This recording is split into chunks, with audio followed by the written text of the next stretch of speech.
an election year, but I trust that you will continue to do the good job that you've been doing in reporting factual, accurate news, with constructive criticism as always. I want to also thank you for your support of the Ministry of Natural Resources over the year 2024. We know that many media houses would have carried news and developments that were taking place in the natural resources sector during the course of 2024. So we want to show appreciation to you and ask that we continue working on building this relationship of reporting accurate news to the people of Guyana. Now, as I mentioned, the year 2024 has been a good year for the natural resources sector, mainly because of the significant increases that we've experienced in the productive sectors in almost all commodities under the ministry and its agencies, and also the significant amount of employment and revenue created within the sector across all commodity again. Now, you would have heard from the Commissioner of GGMC and the Commissioner of GFC. I want to start briefly on GFC, some short comments. And again, I want to commend the Commissioner and the team at GFC for turning around this sector, a sector that has been in serious problems when we took over, have been in serious problems when we took over in 2020. Over the last 4 years, regardless of battling COVID and the harsh weather conditions, they would have managed to turn around the sector. So much so that today we have many new investors or new players entering the forestry sector. Production, we have seen an increase in production from 2020 through to 2024. In 2024, we have seen an increase of over 20,000 cubic meters over the 2023 production. We have seen over 25,000 persons, Guyanese, employed, whether directly or indirectly, in the forestry sector. We have seen the addition of 12 new lumber yards, 25 new sawmills throughout the entire country. So it shows clearly that the confidence that we renewed in Guyanese and investors or stakeholders to invest in the forestry sector. We will award to our push to value added, to downstream processing. This has always been a target that we've been working towards. We intend to intensify our push towards value added, downstream processing in the year 2025 and beyond. And we would have seen from 12 new lumber yards, 25 sawmills, it certainly means that more and more people are entering into the value-added sector. Added to that, the number of investments in furniture factories, the Juraville housing program, which is being expanded, and we will see increased production in 2025. We're also seeing a number of stakeholders investing, retooling, recapitalizing to ensure that the recovery rate has increased significantly. When we took over, the recovery rate was way below 40%. Today, some stakeholders can achieve as high as 70-75% recovery rate from a lot. That is quite a significant improvement over the last few years. We have seen a few stakeholders as well investing in kiln. So today we can boast that we have a number of companies engaged in kiln drying of wood.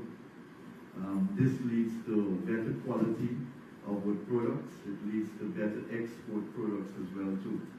So at the same time, we want to thank the stakeholders and the concessionaires, the over 60 associations that are involved in primary production in the forestry sector. In 2025, the GFC has been tasked or charged to look at the forest economy. How do we create a alternative economic opportunities in the forests and forest communities other than just harvesting of trees. Now, this will tie into our low carbon development strategy, because our low carbon development strategy basically speaks towards keeping our forests intact, maintaining a very low deforestation rate, and I'm happy to say that we probably have one of the lowest deforestation rates in the world, even lower than our own target set in the low carbon development strategy. So moving towards value added and finding alternative economic opportunities in forested communities will significantly go towards reducing deforestation even further while keeping the sector viable. Because we have over 25,000, as I mentioned, 25,000 Guyanese directly or indirectly employed in the forestry sector. So it is important and imperative that as a government and as a country, we keep the sector viable. But how do we do that and at the same time preserve our forests, keep our deforestation rate at a minimum? Value added, looking at alternative economic activities in the forest already, and you heard from His Excellency President Ali, he spoke of the honey production. And we at the Forestry Commission, we're looking at the cultivation of bamboo, different varieties of bamboo in the mine-out areas, which can lend towards further economic opportunities in those communities. As was mentioned, we have worked with the Ituni community. We've established a furniture shop in the Ituni area. We're working towards doing a similar projects in Kukwani, in Oriana Sepulta, as well as in Region 2 in the Lima Sands area. Those projects would lend towards supporting the communities in their drive towards value adding. There are many indigenous communities that have been using their funds from the low carbon development strategy to set up portable sawmills, to set up small workshops, and we have been supporting them from the ministry and from the GFC so that they too can be engaged in value added processing and thereby earning greater revenue and creating employment opportunities in those communities. Guyana too, as you have heard, is probably the only country, or I believe the only country in the world that has signed on to the Forest Partnership Agreement with the EU, as well as signing and ratifying the Voluntary Partnership Agreement, of which we are implementing now. We are poised and set that in maybe another year or so, or a year and a half from now, we can at least be FLET licensed. That will make Guyana probably only the second or third country in the world that will receive a FLET license through the EU FLET program.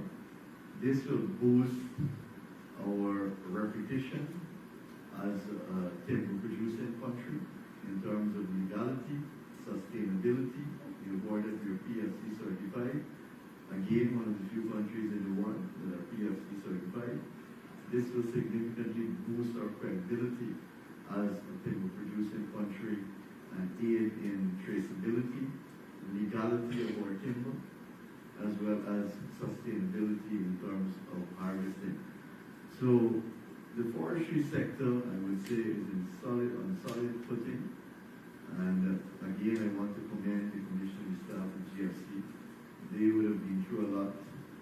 We have managed together to turn around the sector and to improve investors' confidence in the sector, so much so that we have a number of persons reinvesting or new investors entering the sector today, and also expansion of existing operations within the forestry sector. I can turn to mining, which is still one of the bedrock productive sector in our economy. Mining is actually the second highest contributor to our GDP. And we have seen major improvements across all commodities, almost all commodities in the mining sector in 2024. Now, I want to highlight in particular bauxite, because bauxite has been a success story over the last few years or so. And if I can give you the figures for bauxite, because we know the state of bauxite when we took over. When we took over in 2020, we were still suffering or trying to recover from the withdrawal of RUSA due to the mismanagement by the previous administration of the situation with RUSA in the Maurice River, putting over 500 persons out of jobs and a number of contractors, subcontractors out of business as well, mostly affecting the communities of Aichuni, Kukwani, New Amsterdam to an extent as well, since they had the transshipment point at the mouth of the Maurice River. And again, the Forestry Commission will really work hard in those areas to ensure that we create employment and economic opportunities in those areas for those people. Because without RUSA, it simply means that there were limited economic activities in the Maurice River. However, the Forestry Commission has done well in those areas. Most of those 65 forestry associations are in Region 10, especially in the Aichuni, Kukwani, Maurice area, where we have probably about 3,000 young people and women engaged in these associations in those areas especially. So forestry has played a great role in ensuring that they provide that support in those areas after the withdrawal of RUSA. However, with further investment and encouragement and the confidence that BOSAI has in the government and the economy, they've invested significantly over the last few years in the operations at the Montgomery mine and the Linden plant. So much so that we have seen a steady increase of bauxite over the last few years. And if I can just say to you that in 2023, I'll just give you an example, in 2023, the production in bauxite was 523,732 tons.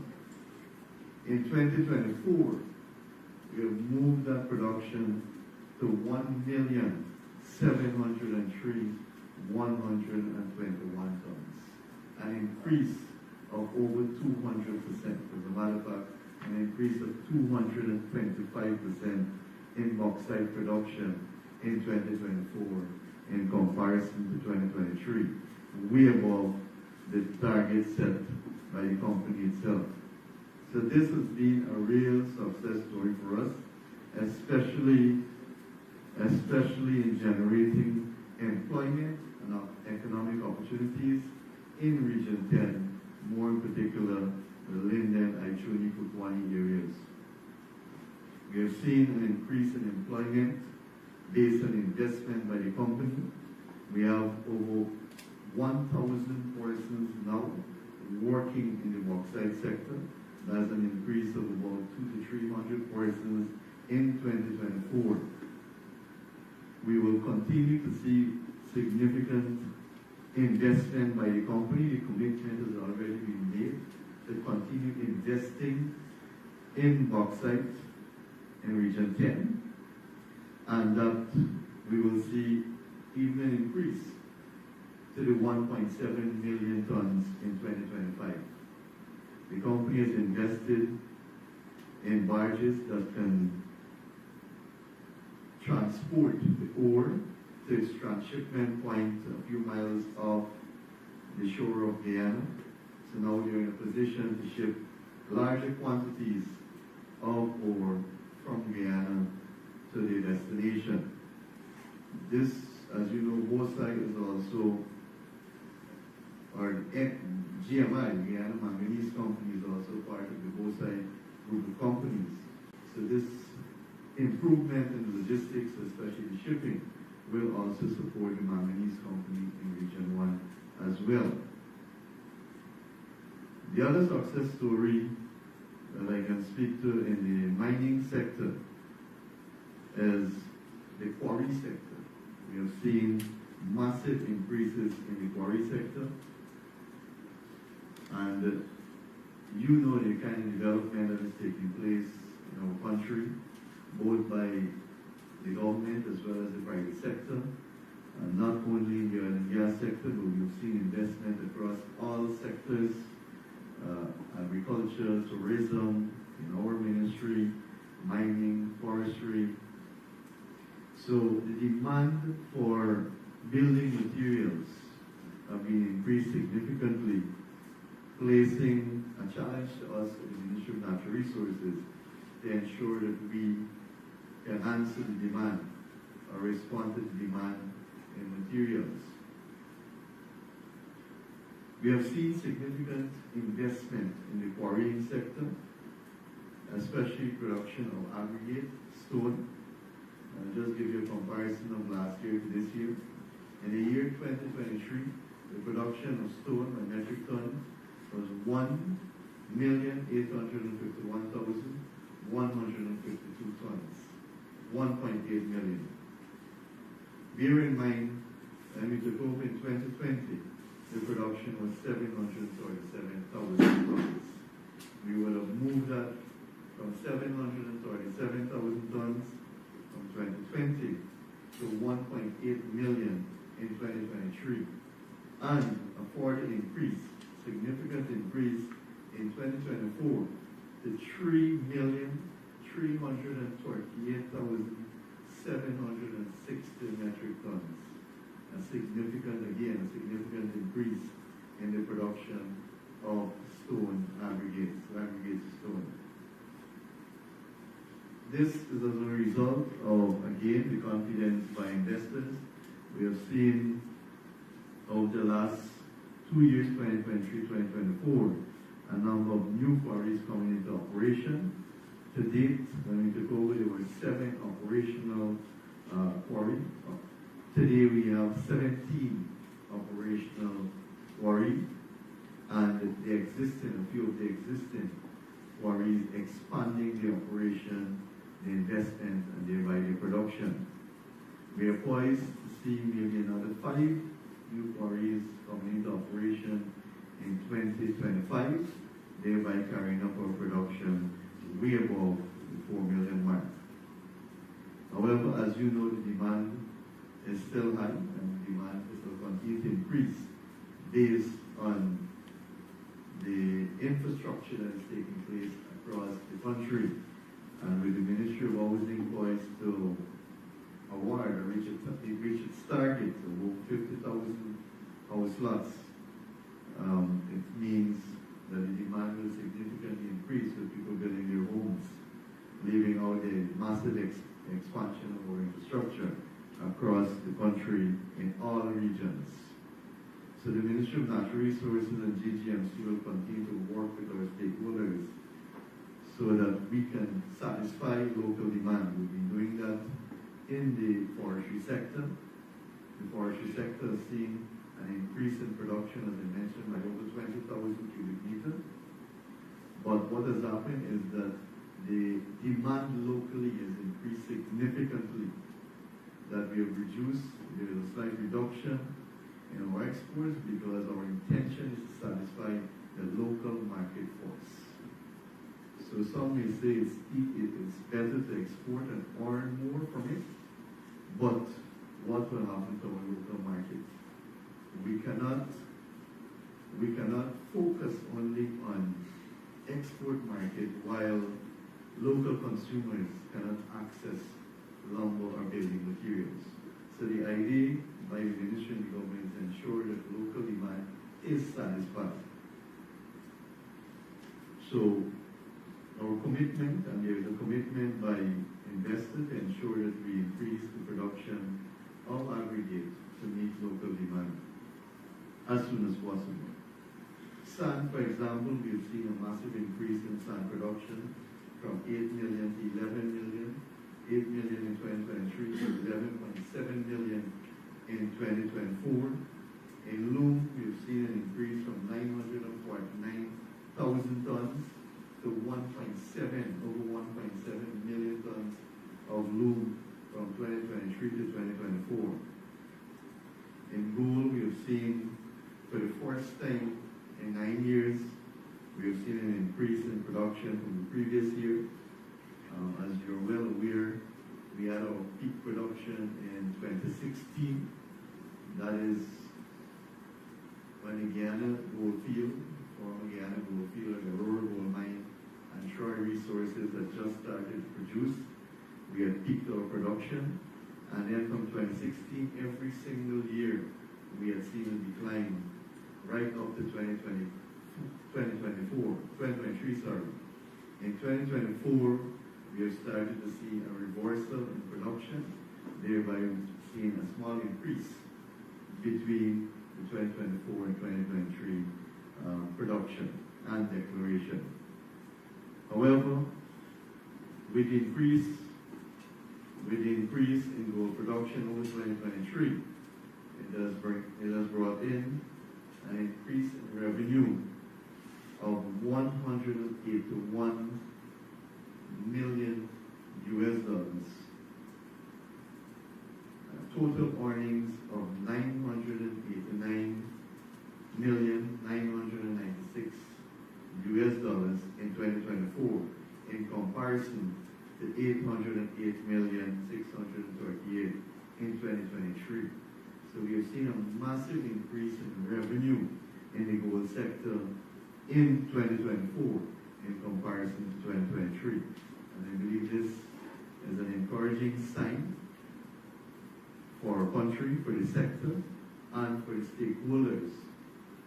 So much so that we are seeing now that a number of key stakeholders are expanding or restarting their mining operations, and also there are new players or new stakeholders entering the sector.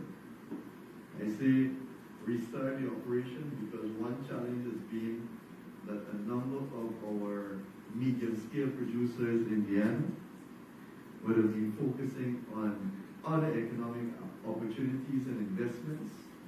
Many of them have invested in the oil and gas sector.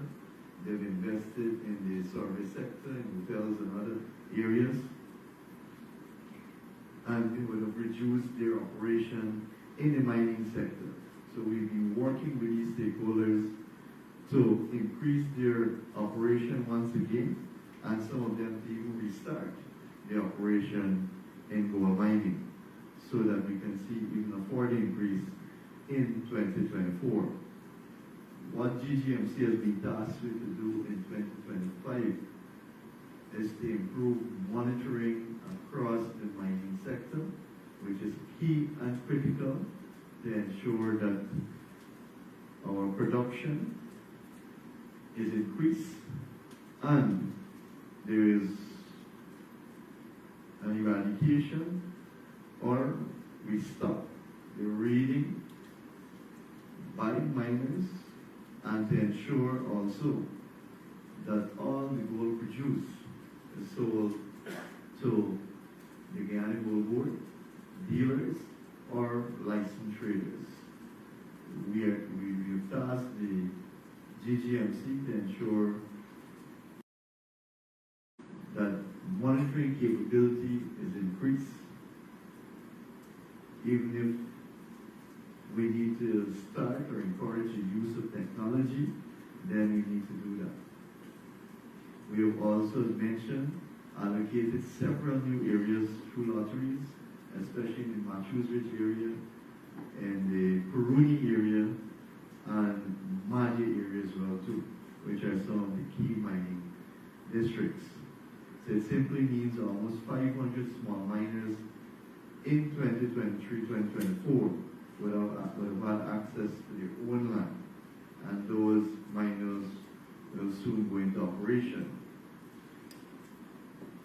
So the prospect for mining and gold mining looks good for 2025. However, there are many challenges that we're still faced with in the sector, weather being a big challenge. And over the last 3 years, we have moved from flooding in 2021 to drought in 2023. And as you know, gold mining is affected seriously by the weather. The labor also continues to be an issue, as being deprived by many miners. Labor is an issue, and you know that across all sectors, because of the amount of investments and economic opportunities available across all sectors in the country, it has put a strain on the labor force, with many persons moving away from the mining sector, being gainfully employed in other sectors. We are also working with the miners to increase their recovery rate, because that has been a challenge for miners. With the large-scale producer increasing their production significantly in 2024, mainly due to the investment and their high recovery rate.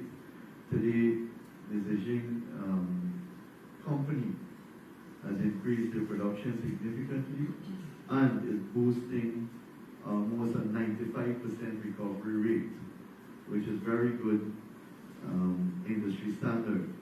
However, our small and medium-scale miners, we are working with them to ensure that they too can have a higher recovery rate, because our local miners have been struggling with a 40-45% recovery rate. We believe that we can work together in increasing or improving that recovery rate significantly, thereby making the sector more productive and increasing production for our miners. The other challenge we're faced with is areas that have been reworked over a number of years that are accessible. So you will have heard from the Commission the amount of money that is being spent on infrastructure to open new areas, to maintain the existing areas. It is an expensive venture, especially to open new areas and put infrastructure so that miners can access new areas. In 2025, that is a challenge that we are faced with, but that is something that the Guyana Geology and Mines Commission is preparing to work towards, and preparing access to new lands so that miners can access and start producing in those areas. Now, as I mentioned, the Aurora Gold Mine, or the Zijing Group company, we recently visited that company. They have an employee currently, over 2,000 employees. That's a significant increase. They've been investing a lot, especially in underground mining. Today, the group boasts at least 2,300 employees. They are also poised to increase that. We have Reunion Gold, as you are aware, we signed that agreement in 2024. They will start, they've already started initial works. They will start construction of the mine in 2025 and 2026, creating another 1,000 to 1,500 jobs, especially for residents in the Martica surrounding areas. As a matter of fact, we've been working with that company to establish a training center in the Region 7 area, so the persons can be targeted and trained to work with that mine. We've encouraged the other companies to do similar, engage in similar activities, because training is essential to ensure that we are productive in the natural resources sector. And since we're speaking on training, I want to turn to oil and gas. And I think you will have seen the President post today. Another batch of 25 young Guyanese have graduated from the Guyana Technical Training College as the 2025 batch. In 2024, it was at the graduation, where 24 young Guyanese again graduated from the program at the Guyana Technical Training College in Maurice. And I think all of the 24 are working on the Unity FPSO offshore. So the training center will continue to provide training for young Guyanese so that they too can access jobs in the oil and gas sector. We've been working to improve the standard and certification of our young people, especially because we don't want to boast of Guyanese being employed in the oil and gas sector when the employment is at the lower end of the scale. We believe that we can train our people to work at the technical level too in the oil and gas sector.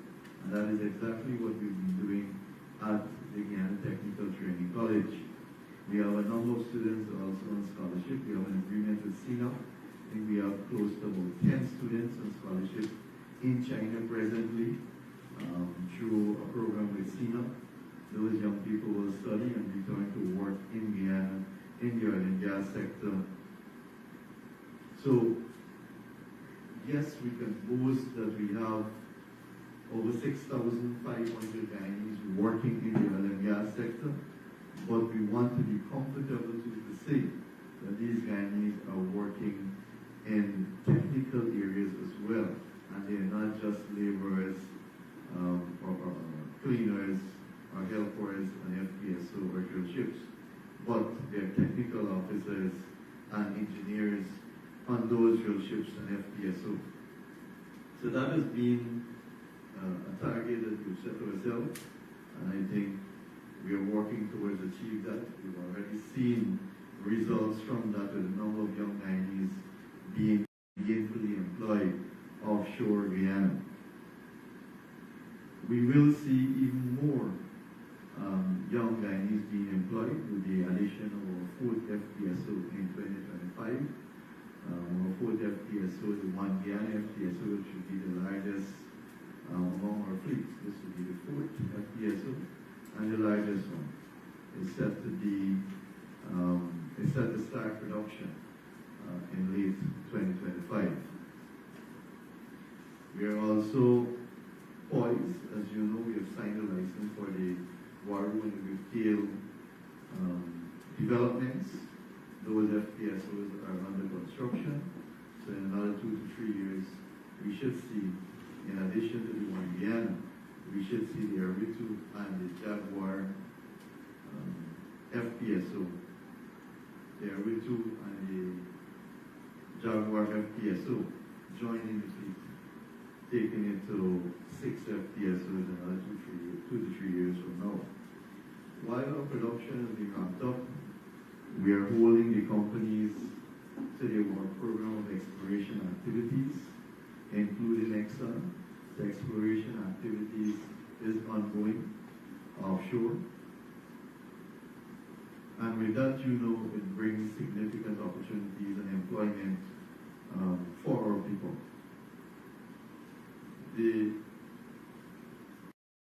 As you're aware too, the gas to energy project is on stream. You would have seen only last week we were on site.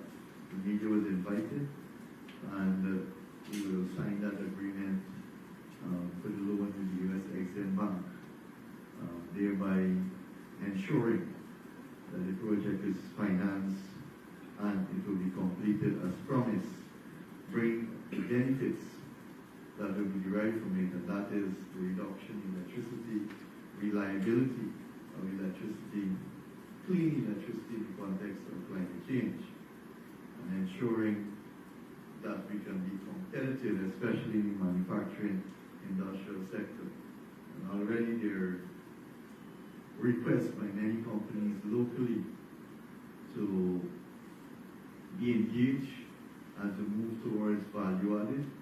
I can tell you, for example, Bosai, we're engaging them in looking at the possibility of an alumina plant at some point in time, providing that we can provide cheaper electricity in excess that will be available. So already we are seeing signs and we are seeing indication that these companies are willing to forward invest in value added once cheap electricity is available. So I will probably stop there and allow you to ask your questions, and I'm sure out of the questions we will have a good discussion, and we can also share more information with you. We have a number of technical officers here as well too, in all the areas in forestry, in mining, in oil and gas, and I'm sure they'll be able to provide any additional information that we request of us, so that we can bring clarity to any issue raised or any questions. Thank you very much. Thank you very much, Minister Bharrat, for that.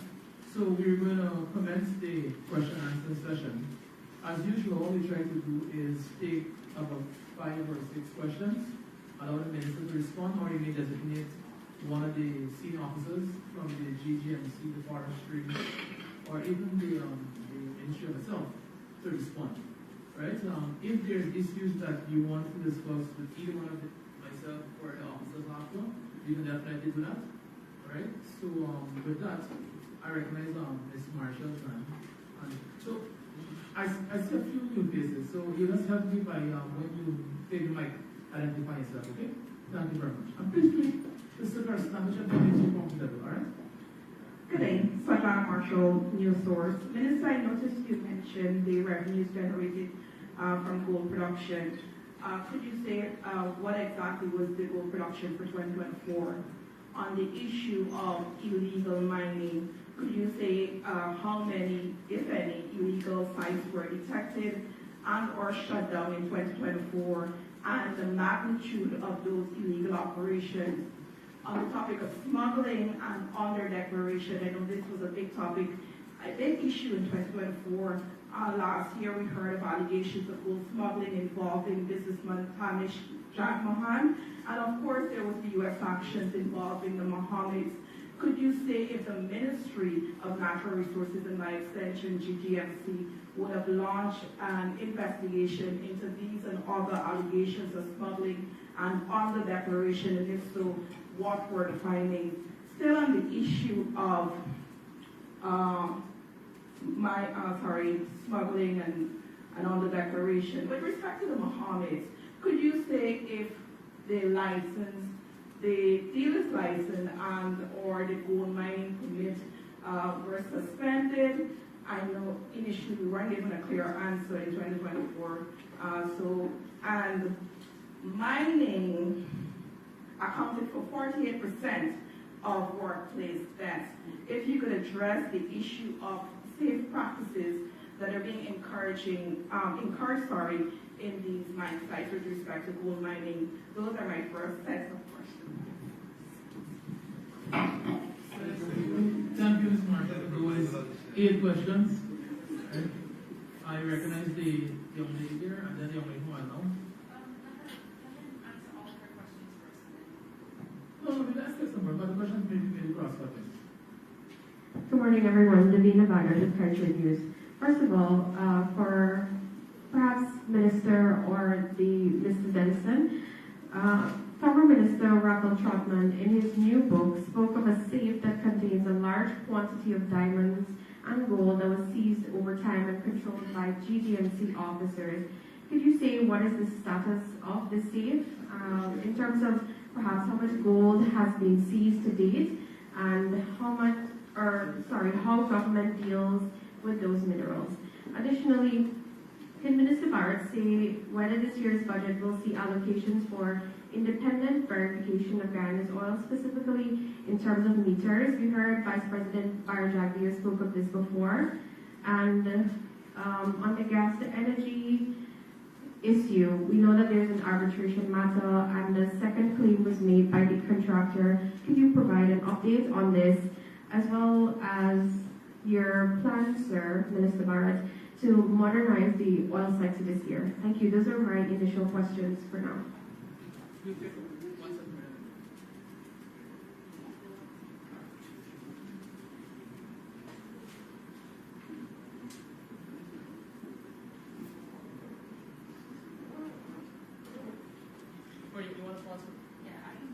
Okay, fine.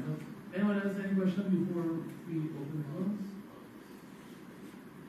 I see young lady and Good day, Vanessa with Country News. In relation to the second stop block audit, can the minister say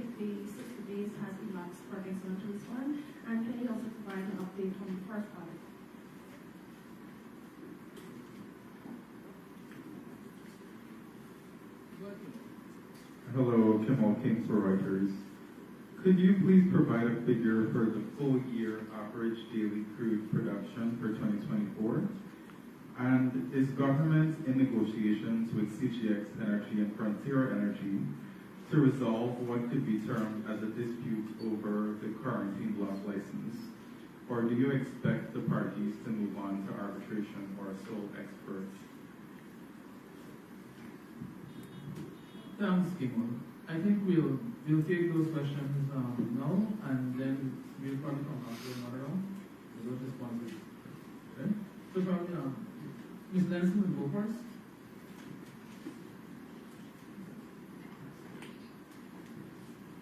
Okay, thank you. Well, I think the Minister will give the actual gold production and the revenues. I don't have with me the actual number of interventions we've made over the year for persons who have complained about raiding or whom we have had to respond to for raiding. But just to put this in context, within the week of the last 2 or 3 weeks of December, we've had maybe about half a dozen interventions in one location alone. Where we go. A week after you go back. A week after you go back again. So if we could keep track of that, and that's not the only area where that's going on, I would figure that we have quite a few hundred of those activities that we would have been responded to over the year. In fact, we would really have to do a tally, because it's just a natural occurrence that in our itinerary for our officers, inspectorate officers, and will know there, they intervene where they observe, or if we get intelligence, we go and we intervene. And sometimes the intelligence comes by Facebook or other things. The minister has people who will sell him and they will send pictures to us, and we go on, we go on, we go. So I will have to generate that statistic of how many interventions we've made across our activities there. But raiding is a part of life for mining. It is unfortunate that there is not a sense of self-regulation among operators, and we have been covering it to some extent by treating with the same protocol that I mentioned, verification of claims. We're about 80% in that activity, and as I said, we're on to get that finished by the end of 2025, because it's the opportunity that exists for properties that are in that shadow of whether they're going to be licensed or not, that a lot of raiding, that opportunistic situation for raiding takes place. So we have been covering that with the fact that we've been dealing with the verification system. Let me speak a little on the debts. We have ongoing outreaches. In fact,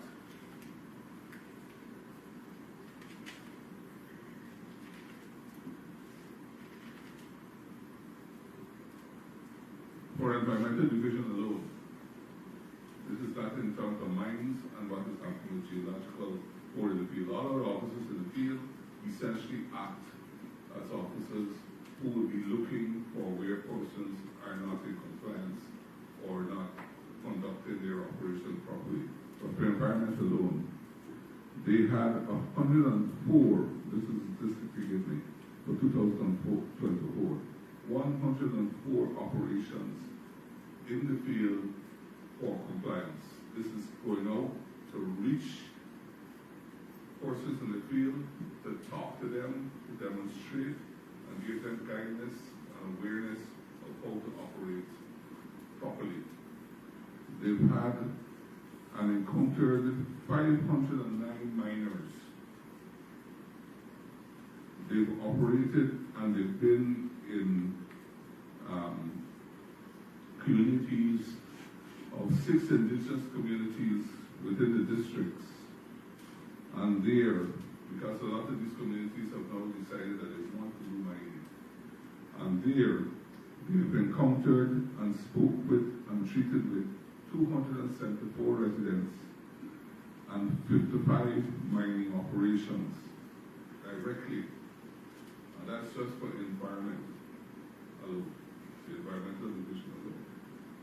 So it isn't a case where we have not been promoting and running behind compliance for operations within the regulations, especially when we know there are weather issues. Like if rain comes, we know that that's the time when we need to up our game.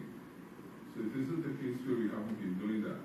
And unfortunately for 2024, we've had, I think it's about 11 mine fatalities.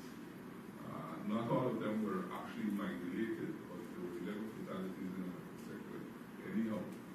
And that's way too much. Last year in 2023, I think we had 8. But it's something that we have to continue dealing with in a systematic manner.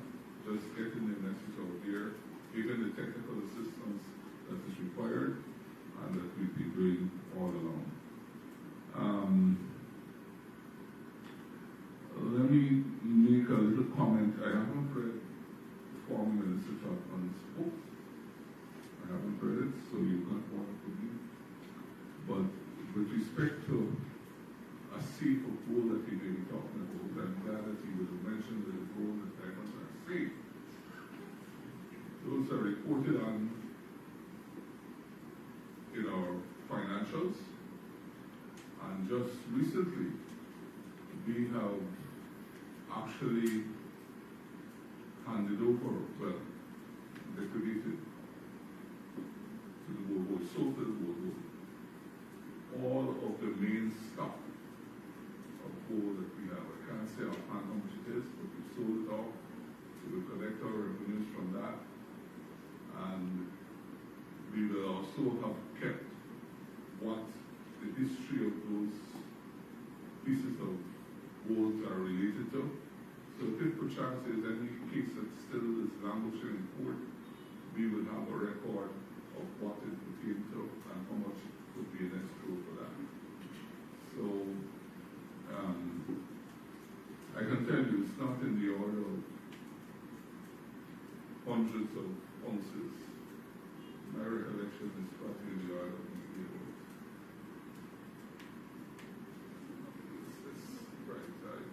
but it's not a huge amount. Okay? We still have diamonds that we have to liquidate, but we do that when the prices are a little better. And I think I will stop there for the things that I can competently respond to. Thank you, Mr. Dennison, for providing the clarity on those few issues. And if I may just add, on the issue of the compliance and enforcement checks, you did allude to the work done by the GGMC Environmental Department. I just wanted to provide for statistics for the purposes of the video. That is to say, is that the sector as a whole would have planned 950 compliance checks for 2024, and working in conjunction with the compliance department of the ministry and the GGMC, we executed 2,671 compliance checks. This is outside of the routine work of the mine officers. We did 2,671, and that is related to inspecting miners for infractions and these other kind of stuff. And more importantly, the mine school and training center of the GGMC also conducted our training program as it relates to mine safety and other operational matters. As Mr. Dennison pointed out, one life lost is too many, and we have been working with all the necessary entities, including the Ministry of Labour, as it relates to providing the technical assistance needed to persons operating in the field. And very quickly on the issue of the small amount of metals and minerals that have been held by the GGMC, that is done in conjunction with the GGMC's Act and the financial regulations, whereas any illegal activity which the GGMC conducts, similar activity I mentioned here, the metals are seized and they go through the litigation system.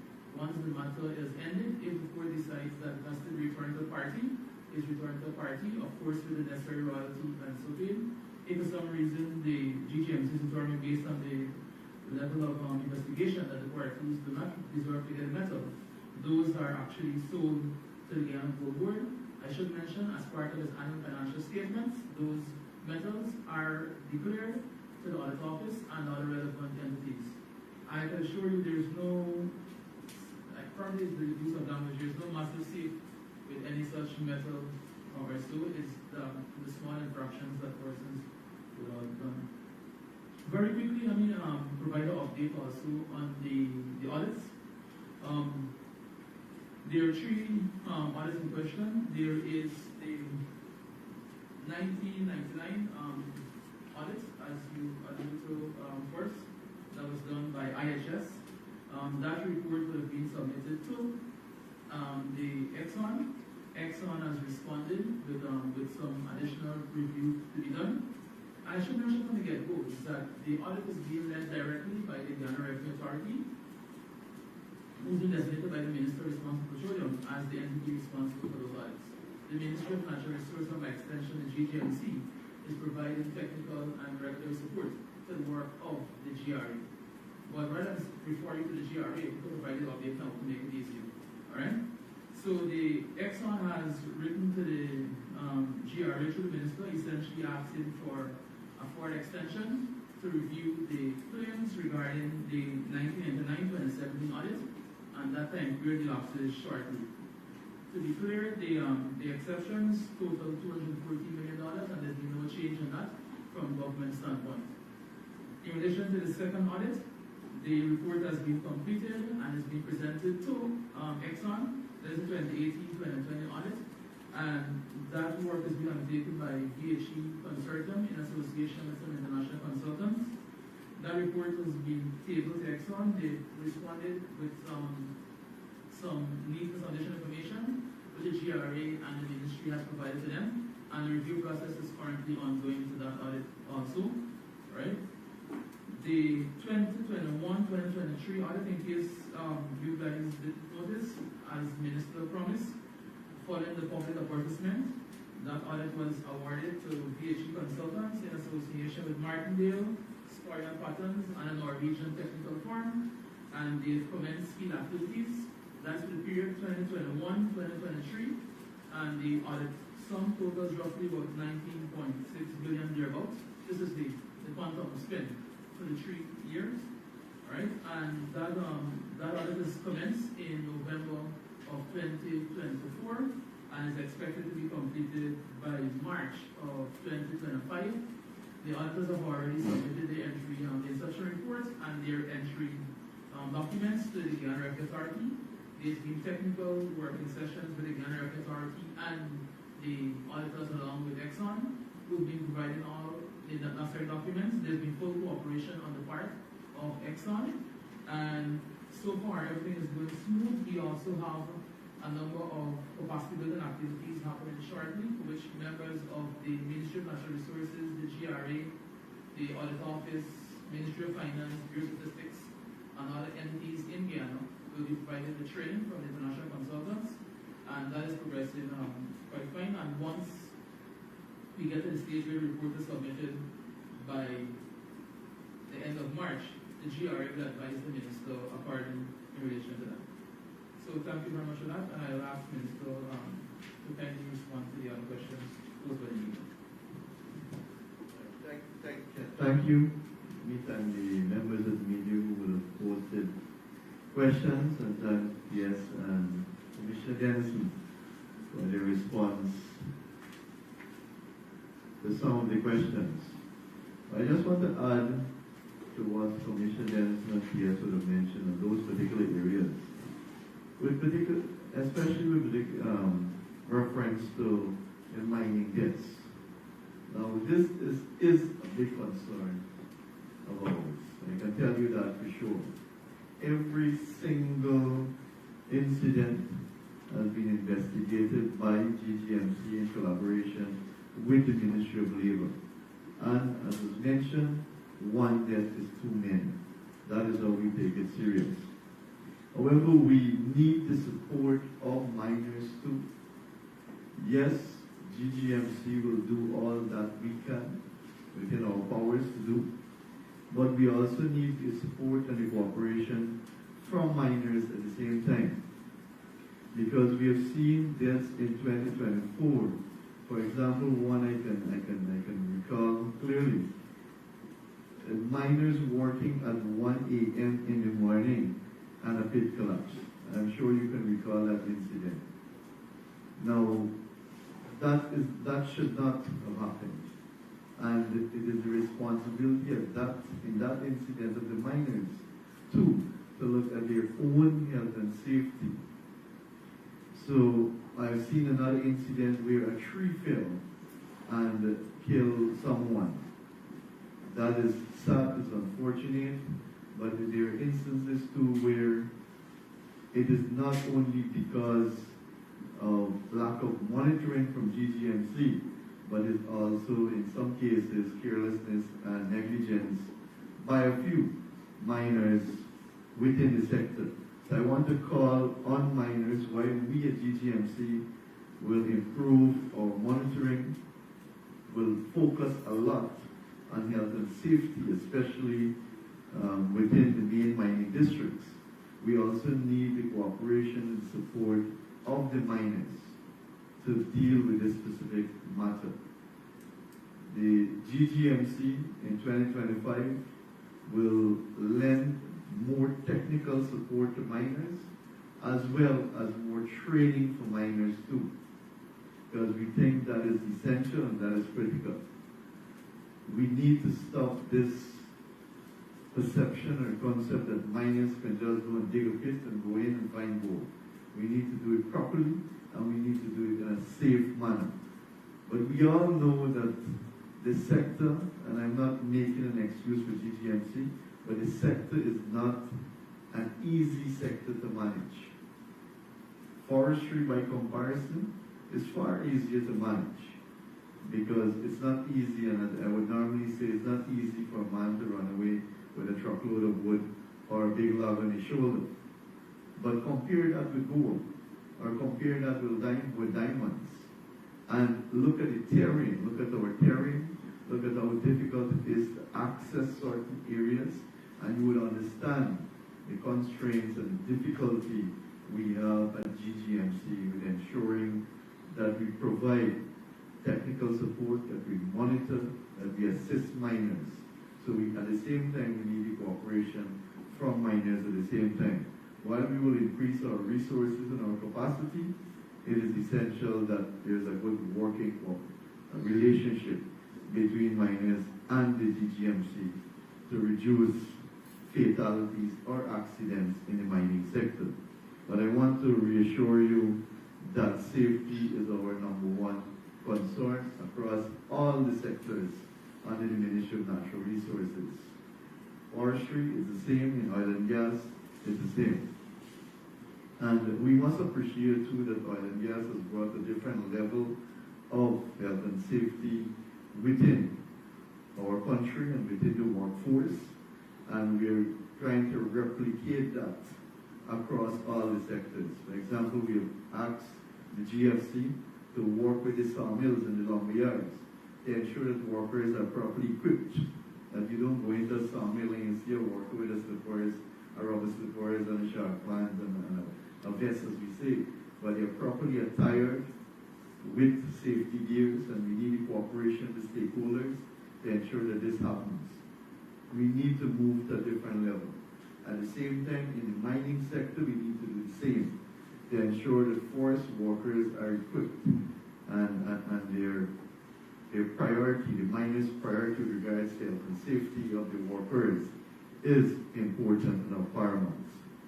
So we are trying to replicate the kind of, or the level of health and safety exhibited in the oil and gas sector, which I must say I'm very pleased with the kind of health and safety that is being practiced in the oil and gas sector, that it is being replicated across all the sectors. And we even see in the construction sector now, many contractors moving towards having better equipment and outfit and apparel and everything for their workers. So it's a work in progress, but I agree that one life, loss of one life is too many. On the issue of illegal, well, we call it raiding and not illegal mining, because what you find is that sometimes some pork knockers or small miners would actually encroach or go on other stakeholders' properties and conduct mining activities. So we term it as raiding. In some cases, the property holders will give permission to the small miners. And you know what happens in the interior. There is no proper agreement. And when that small miner finds gold or finds string, as we say, in the mining area, then those persons are evicted or they're put off the land. And that is why we would have recognized that, and that is why we went on this this process of ensuring that small miners can access their own blocks too, that they can have access to land. Over the last 2 to 3 years, we have done lottery in the Bartica area. We have done it in Region 1. We have done it in the Madi area. And put together over the last 3 to 4 years, I can say safely, over 1,000 small Guyanese miners now have access to their own blocks. So we have seen a significant reduction in raiding or small miners going on other properties owned by other miners. Now, what we were faced with too is that in 2020, for example, we had over 18,000 claims to verify. That was the backlog as mentioned by the commissioner. Now that posed a problem because in the regulation it states that once a miner stakes a claim that is defined an area and he puts up his board with his claim name and everything, date and so, he can then go to GGMC, make an application, and once the application is in the system, he can go back and start mining, regardless whether the verification has been done or not. That is what existed. And when you have 18,000 claims to be verified in the backlog, then it created a serious problem for us. So we have worked over the last 3 years or so to reduce that backlog. So much so, I think we are about 2,000. We have reduced that to about 2,000 unverified claims today. But while we are clearing the backlog, we have put system in place that when a miner finds a piece of land, stake a claim, comes in and make an application, then we said, hold, we are going to come and verify that within a month or within 6 weeks, sorry. We are going to come and verify that within 6 weeks. Once we come and verify it, and there is no encumbrance, then we can give you the go-ahead. We can give you the claim license to start mining. We have introduced that system at GGMC. And all these systems have basically put a better arrangement for miners in place. And does that basically eradicate, but minimize the amount of raiding that we are seeing in the mining regions throughout the country. But once we can clear that backlog completely, then I believe that we'll be in a much better position in terms of monitoring and moving towards eradicating raiding to an extent. Now, the question on gold smuggling. Now, we have had some successes in 2024, and you would have seen that from the media reports. This is outside of the Mohammed's matter. We have seen a few persons being held at the airport. At one time, I think they were taking out over 200 and something ounces of gold. So we have intensified the operation, which is still ongoing.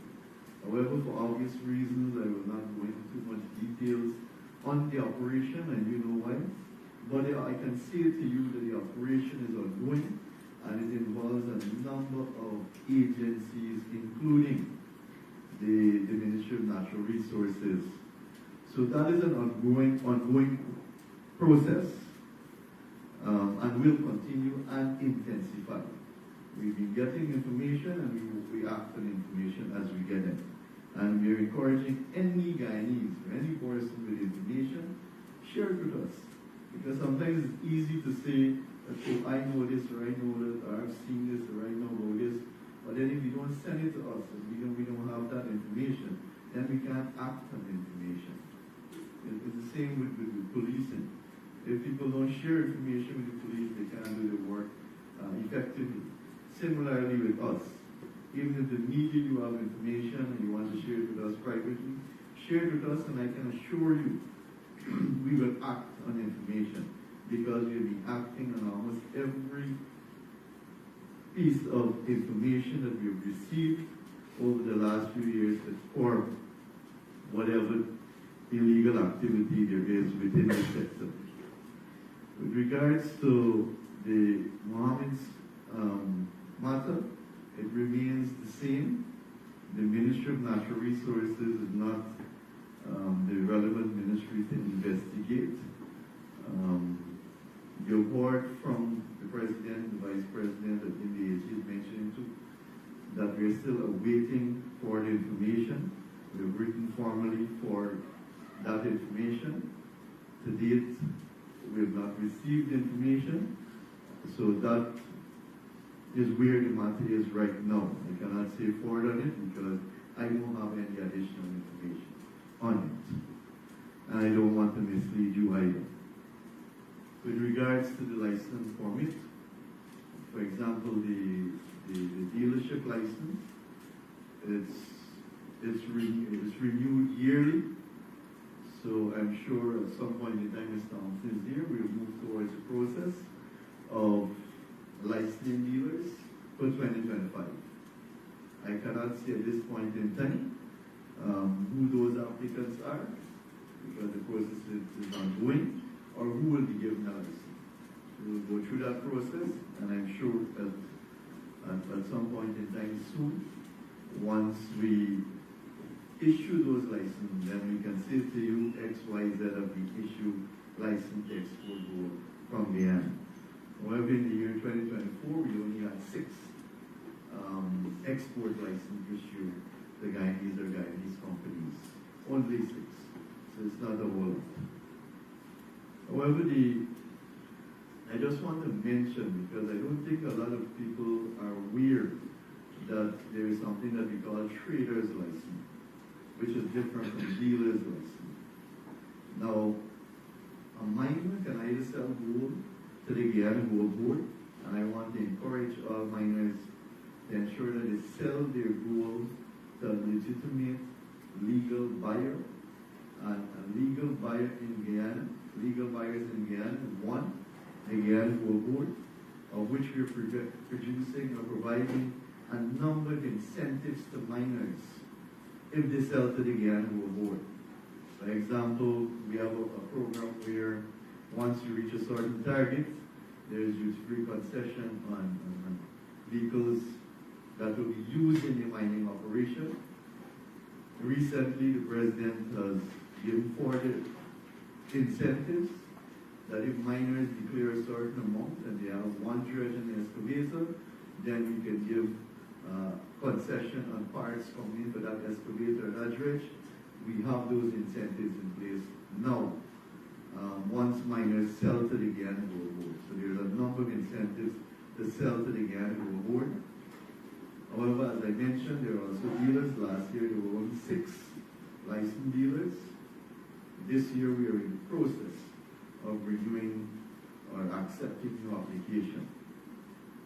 Now there are also, GGMC also issue what we call trader's license.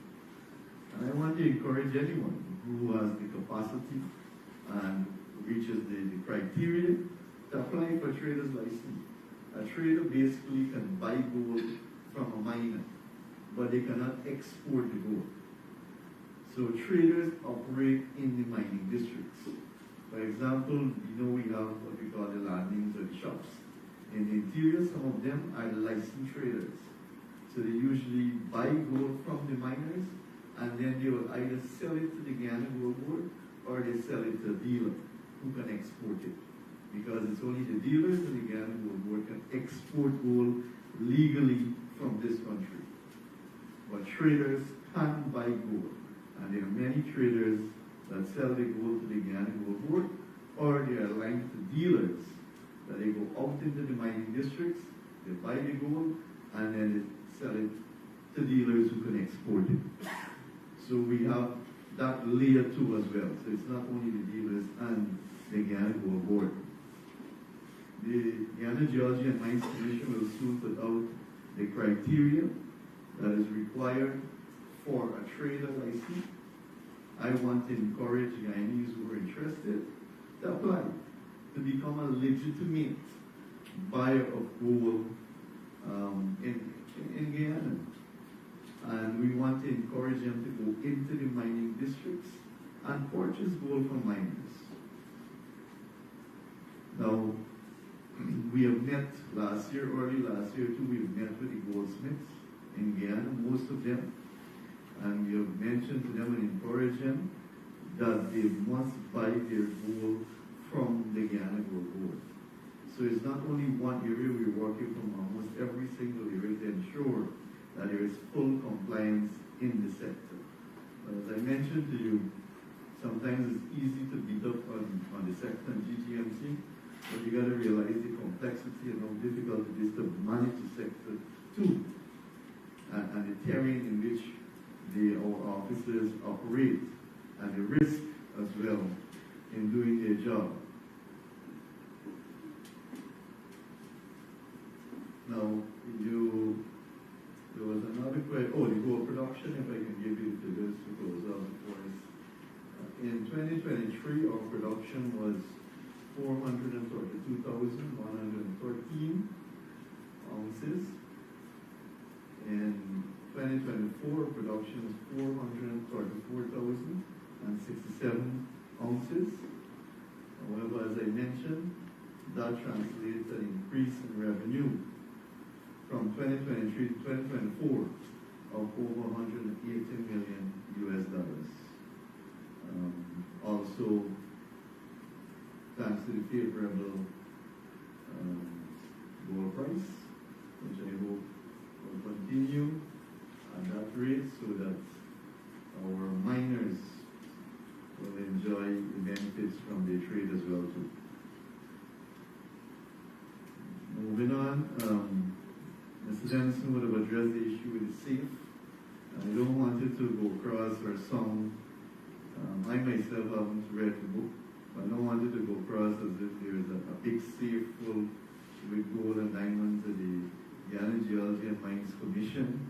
And besides, it's part of the financial, it must be accounted for in any case.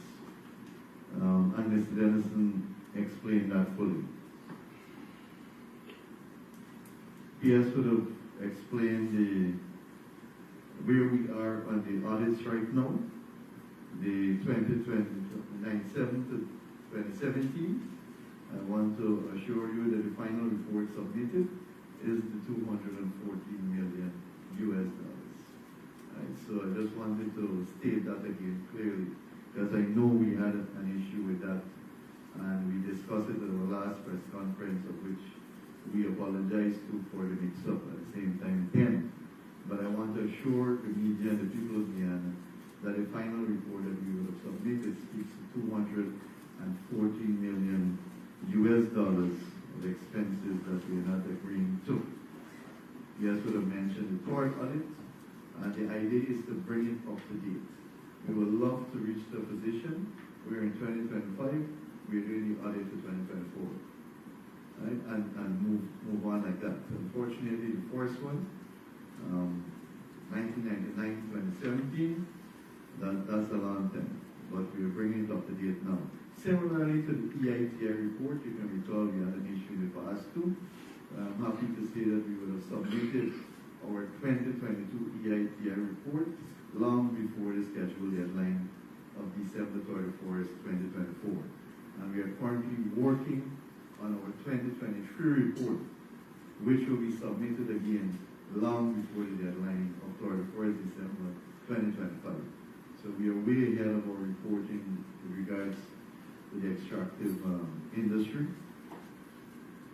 Moving on to I think the other questions relate to the oil and gas sector. So I wanted to deal with mining first. With regards to the oil and gas sector, I didn't spend much time on it because I know Vice President every week will speak on the sector and share a lot of information with you. And there's no secret in the oil and gas sector in the way we manage the oil and gas sector. I believe this is probably one of the few countries, and I mean, looking at it, look at Suriname, for example, you look at Namibia, these new countries, Ghana, and I've been following the news in those countries, and I don't think there is any other new oil producing country that is as transparent as Guyana in ensuring we let the media and the people know of the developments taking place in the oil and gas sector.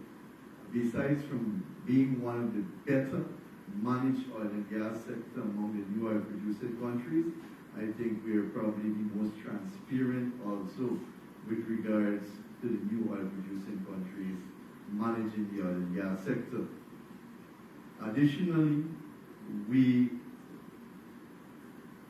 are probably the fastest in terms of development, moving from exploration to production among new oil producing countries as well too. So there is a lot of positives to look at in the oil and gas sector. Sometimes I don't think we highlight them as much as we should. Sometimes we look at we're Guyanese, sometimes we don't look at the 99 good things. We just look at the one and we try to intensify that one and sometimes even sensationalize it. But we must be honest in our reporting, and we must also accept that the sector has really advanced in a short period of time. We have put a very good framework in place to manage it. We have been very transparent with the Vice President speaking every single Thursday, with us providing information to you from time to time as requested, with the President speaking on the matter as well, the Attorney General, the Minister of Finance, all speaking on the oil and gas sector. So there is so much information out there, which is good because I believe almost every Guyanese know what is happening in our oil and gas sector. I'm not sure that many other countries in the world that their citizens can speak from such an informed position with regards to their oil and gas sector like the Guyanese. I've been in my Pony Branch Road I think I was there Sunday, and I was engaging some rice farmers, but they weren't speaking about rice farming. They were speaking about oil and gas. And I was amazed at the knowledge that the farmers actually have acquired of the oil and gas sector. And I think it is good, and I think the government has done a good job in ensuring that people they're aware of what is happening, and the media as well, and the media in your reporting as to what is taking place in the oil and gas sector. Once we don't mind criticism in our management of the oil and gas sector, but it must be constructive and it must be factual. We can't pull a report from some analyst or pull a report from some other person who is an economist and say, you know what, Guyana should do this, or Guyana should do that, or Guyana is losing that, or Guyana is losing this. The situation is different in each country. Maybe the personal analysis is based on Namibia, or Angola, or Oman, and it doesn't relate to what is happening in Guyana. But we can't just pull random reports and say, this is what Guyana should do. We got to look at the particular peculiarities to the country.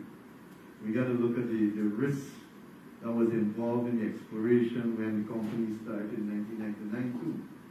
And we got to look at whether we would have, if we hadn't moved ahead, if we would have been in a position where we are today as a country and as a people. You know, even the 100,000 cash grants, now we look at that.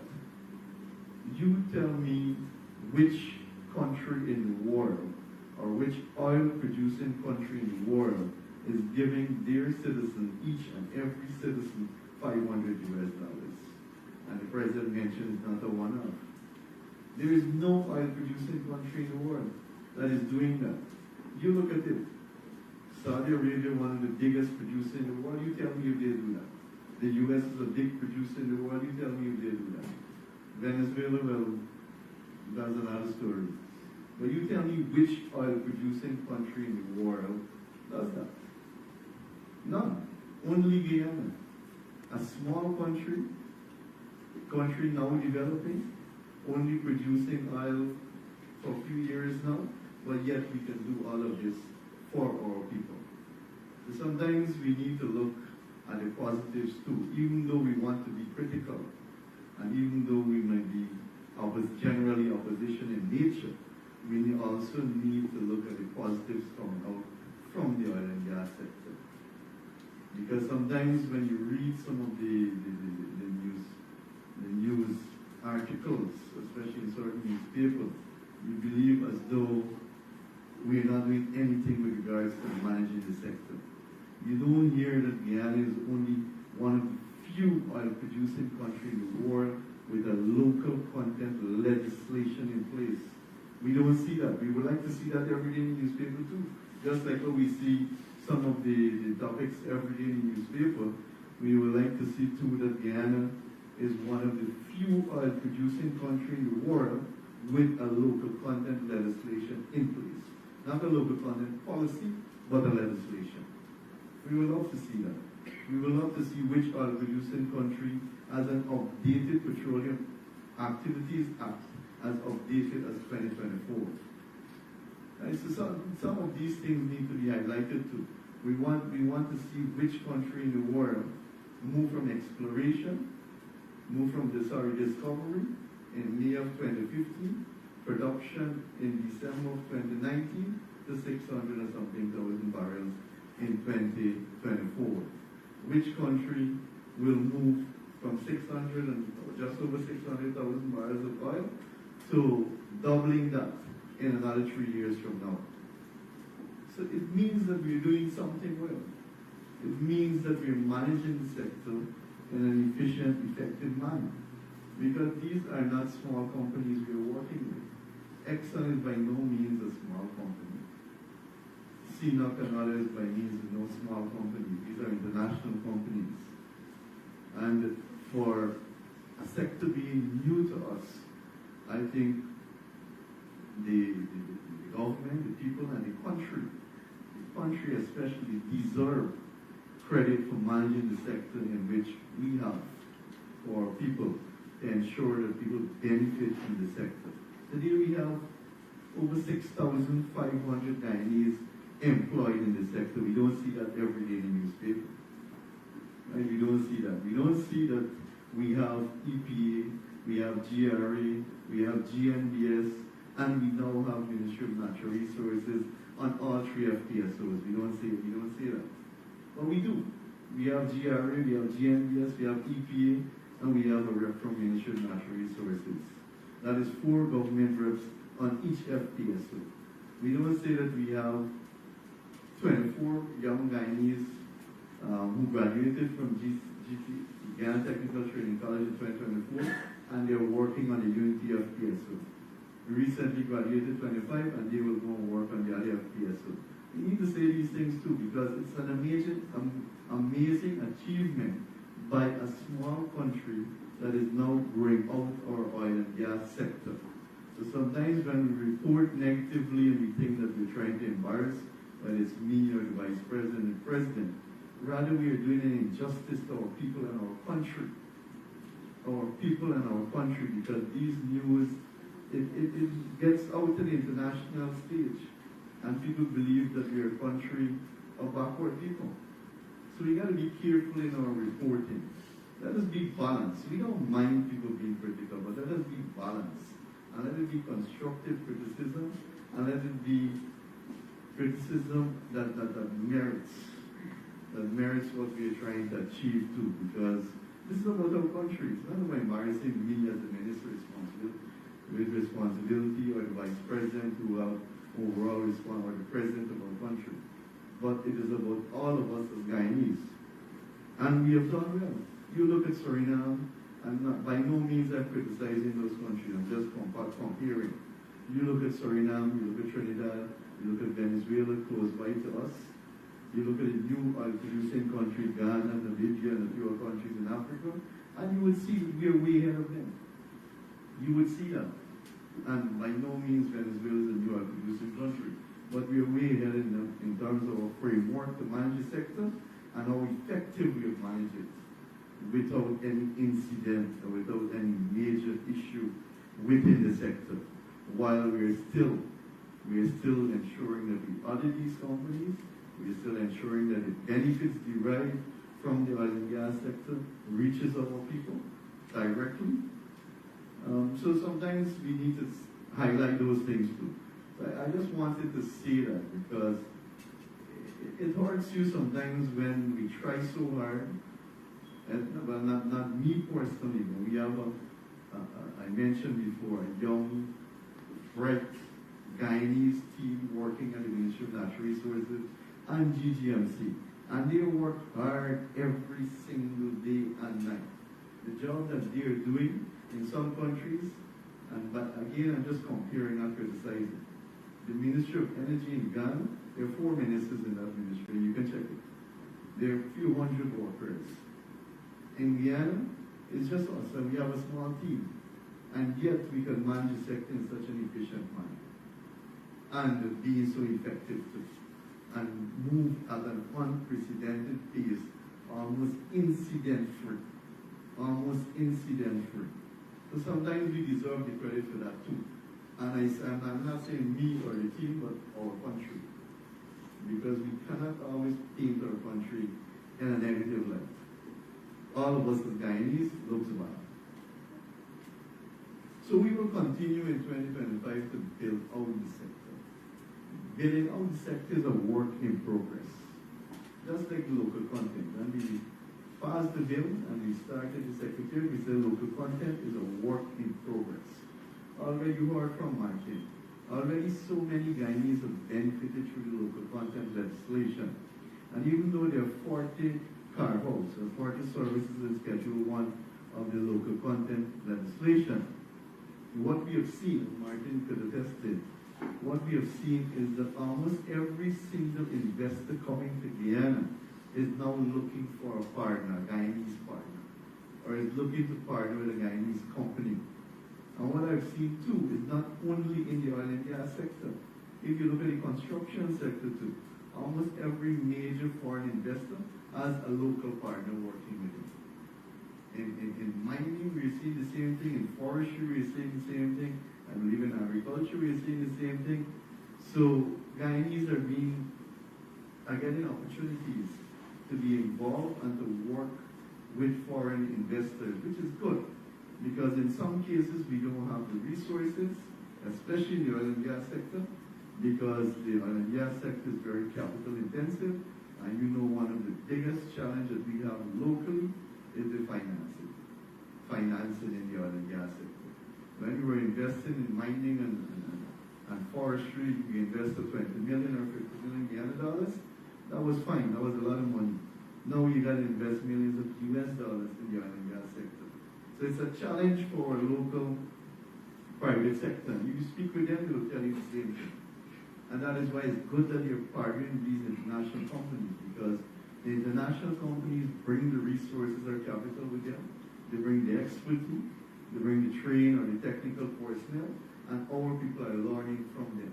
So it's a process. I'm sure that in another couple of years, we will build so much capacity that our local companies can be engaged in the delivery of some of these very services that the international companies are doing today for the oil and gas sector. Because it's still new, just a few years. It doesn't mean 5 years as yet. So the local content legislation has brought besides from direct employment, it has brought tremendous business opportunities for the private sector. And as media personnel, maybe you should reach out to some of the private sector or private entities who are engaged and let them tell you of some of the benefits, let them tell you of the amount of employment it created within their companies. And I think last year, energy conference we did, there was a testimonial from a transportation provider. He said that 4 years ago, he had 4 cars. Today, he has 104 cars. Maybe now, 1 year after, maybe about 200 cars now. So it just shows the kind of benefit. And as you move around, you see this. As you move around, because you're from Wales, you move around a lot. And you see the benefits that are being derived because of the local content legislation. You see the amount of people who are now engaged in the oil and gas sector. The shore base, for example, the Green shore base, you would see 2 major Guyanese companies involved in that shore base across the river. There's so many other investments that is ongoing that Guyanese companies and Guyanese are involved in. So we are happy that the local content legislation brought those opportunities. And as I mentioned, people are seeking, or foreign investors are seeking local partners, even if the service is not in Schedule 1. And that is something that we're very happy about. Not to say that we will not update the schedule. The President has mentioned, Vice President mentioned too, that we will update the schedule, but we need to ensure that we fully understand our local capacity and the resources available before we do so. We have had submission from the private sector, from GCCI. We've been working with them to set targets, and of course we will do consultation before any changes are being made to the legislation. Nevertheless, we have seen tremendous results from that. So we will continue working on building on that. There is still a few challenges as highlighted, and this is in response to the plans for 2025. Martin would have mentioned that there are still some challenges, and it's a working period, there will be challenges. And I often say that if we go to a community, I go to the Island a lot. If we go to a community and they highlight 10 issues, and we solve those 10 issues, we can go back a month after, they will have another 10 issues. Yeah, that is how it is. That is how the process of development is. So it's similar to that. Local content is a work in progress, and there will be challenges. And that is why we have a competent person, Martin and his team, to deal with those challenges. We have managed to work on payment for our local contractors, because our contract, again, financing is an issue. So if they're not paid within a particular time, it basically push them out of the sector. They don't have the resources to continue functioning. So we have worked with the companies to ensure that we reduce the payment period. Martin is even working to reduce that even further. As soon as we achieve that, we will let you know. We're trying to get it down maybe below 30 days, but it takes some work because you got to work with different companies and they have the different financial system, accounting system too. And these are foreign companies. But it is something that we're still working on addressing. Martin mentioned we still have the issue of fronting and all that. This is something that we will have to continuously deal with.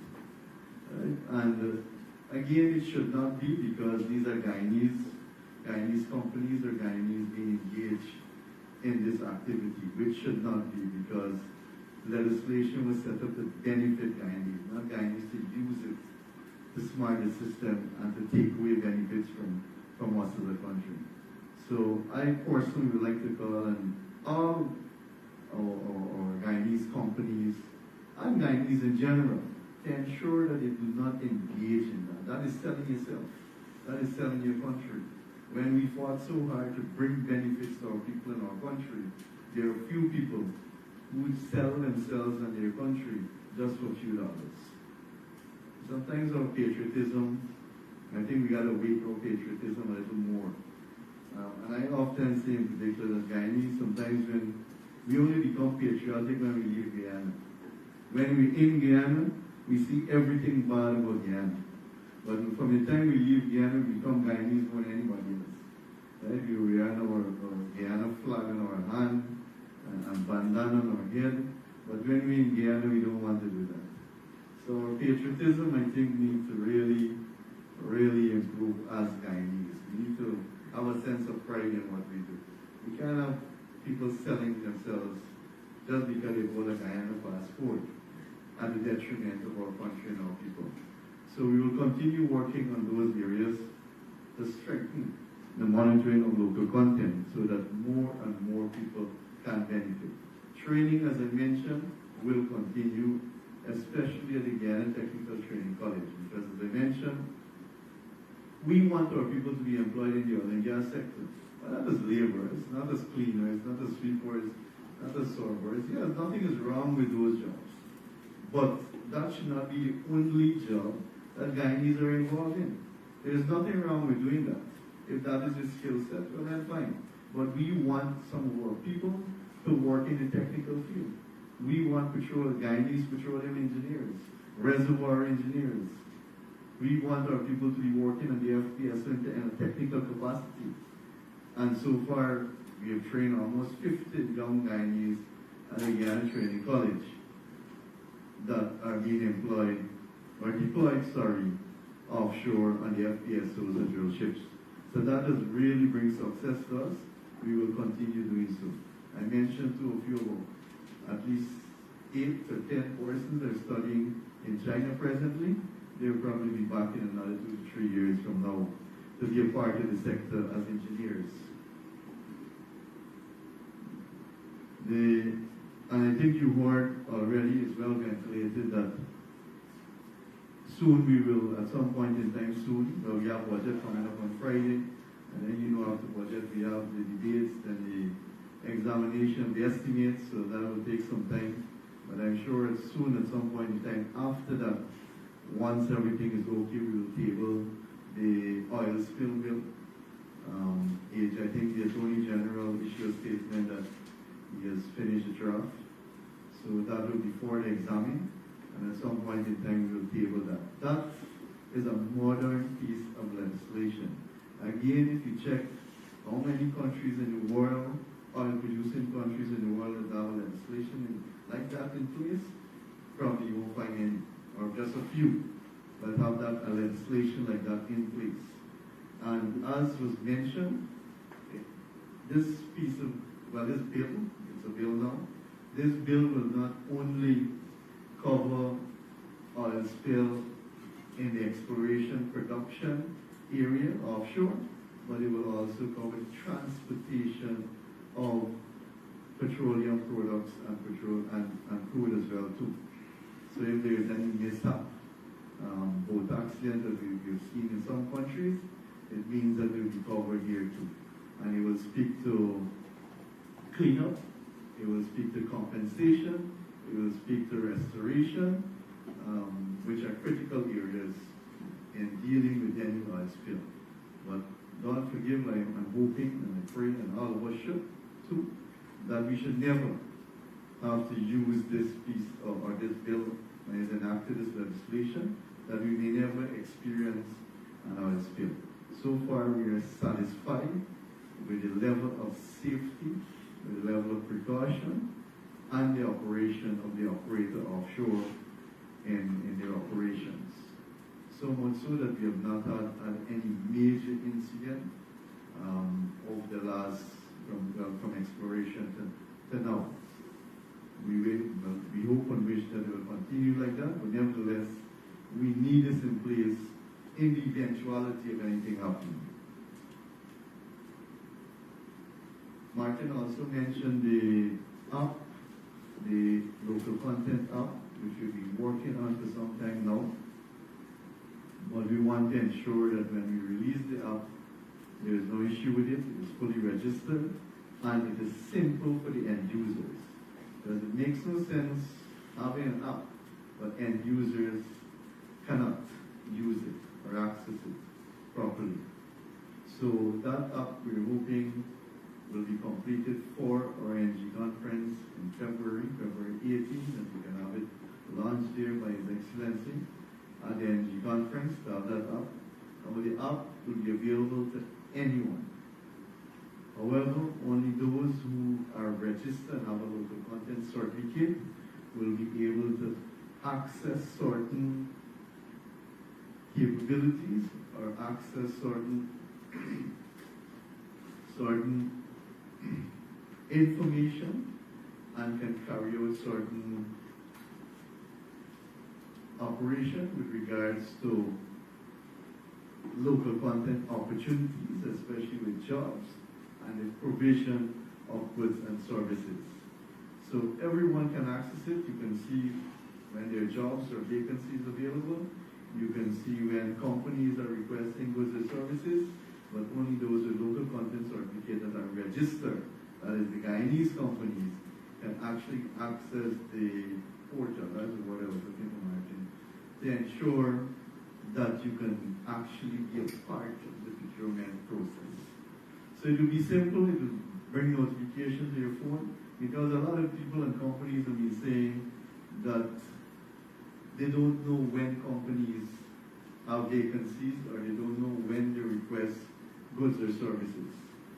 So now you will have the app on your phone, and every time a company requests 5 workers, 10 workers, pops up on your phone. Anytime a company requests service for anything, it pops up on your phone once you have that app. So almost everybody can access the app and see what is needed. So the opportunities will come to you. And then the registered companies can actually respond to the app, or those registered for jobs on the local content secretariat website. The regulations, we're working on the regulations for the Petroleum Activities Act as promised.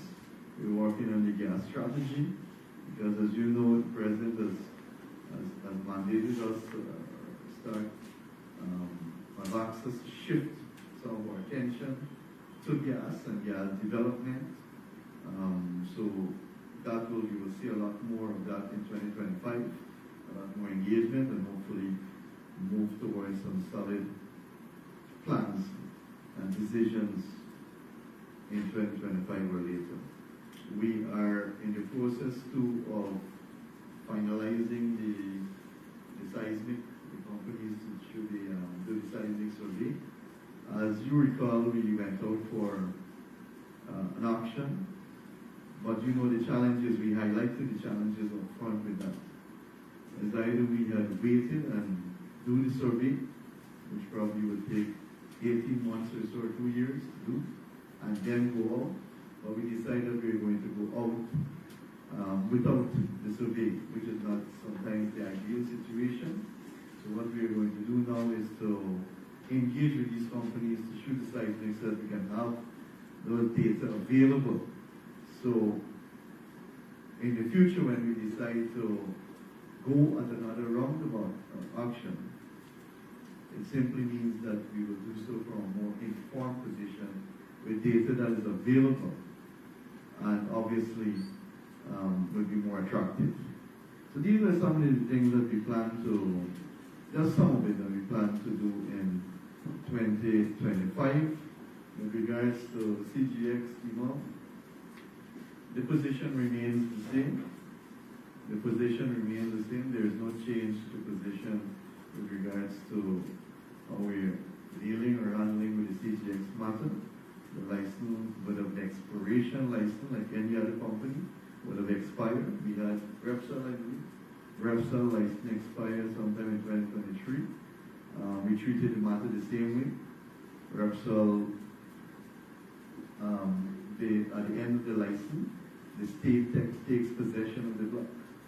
So the Kanuku block is back with the state, like the quarantine block is back with the state now. So it's the same way we deal with all companies, and not to say that we are treating one company separate or different from the other.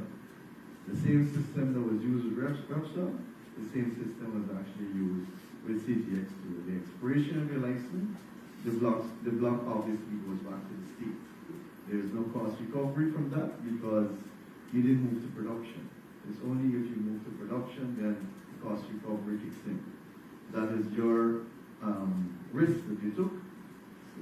At that time, I think Repsol would have invested over $500 million in exploration. They made 2 small two small discoveries. Unfortunately, licensed.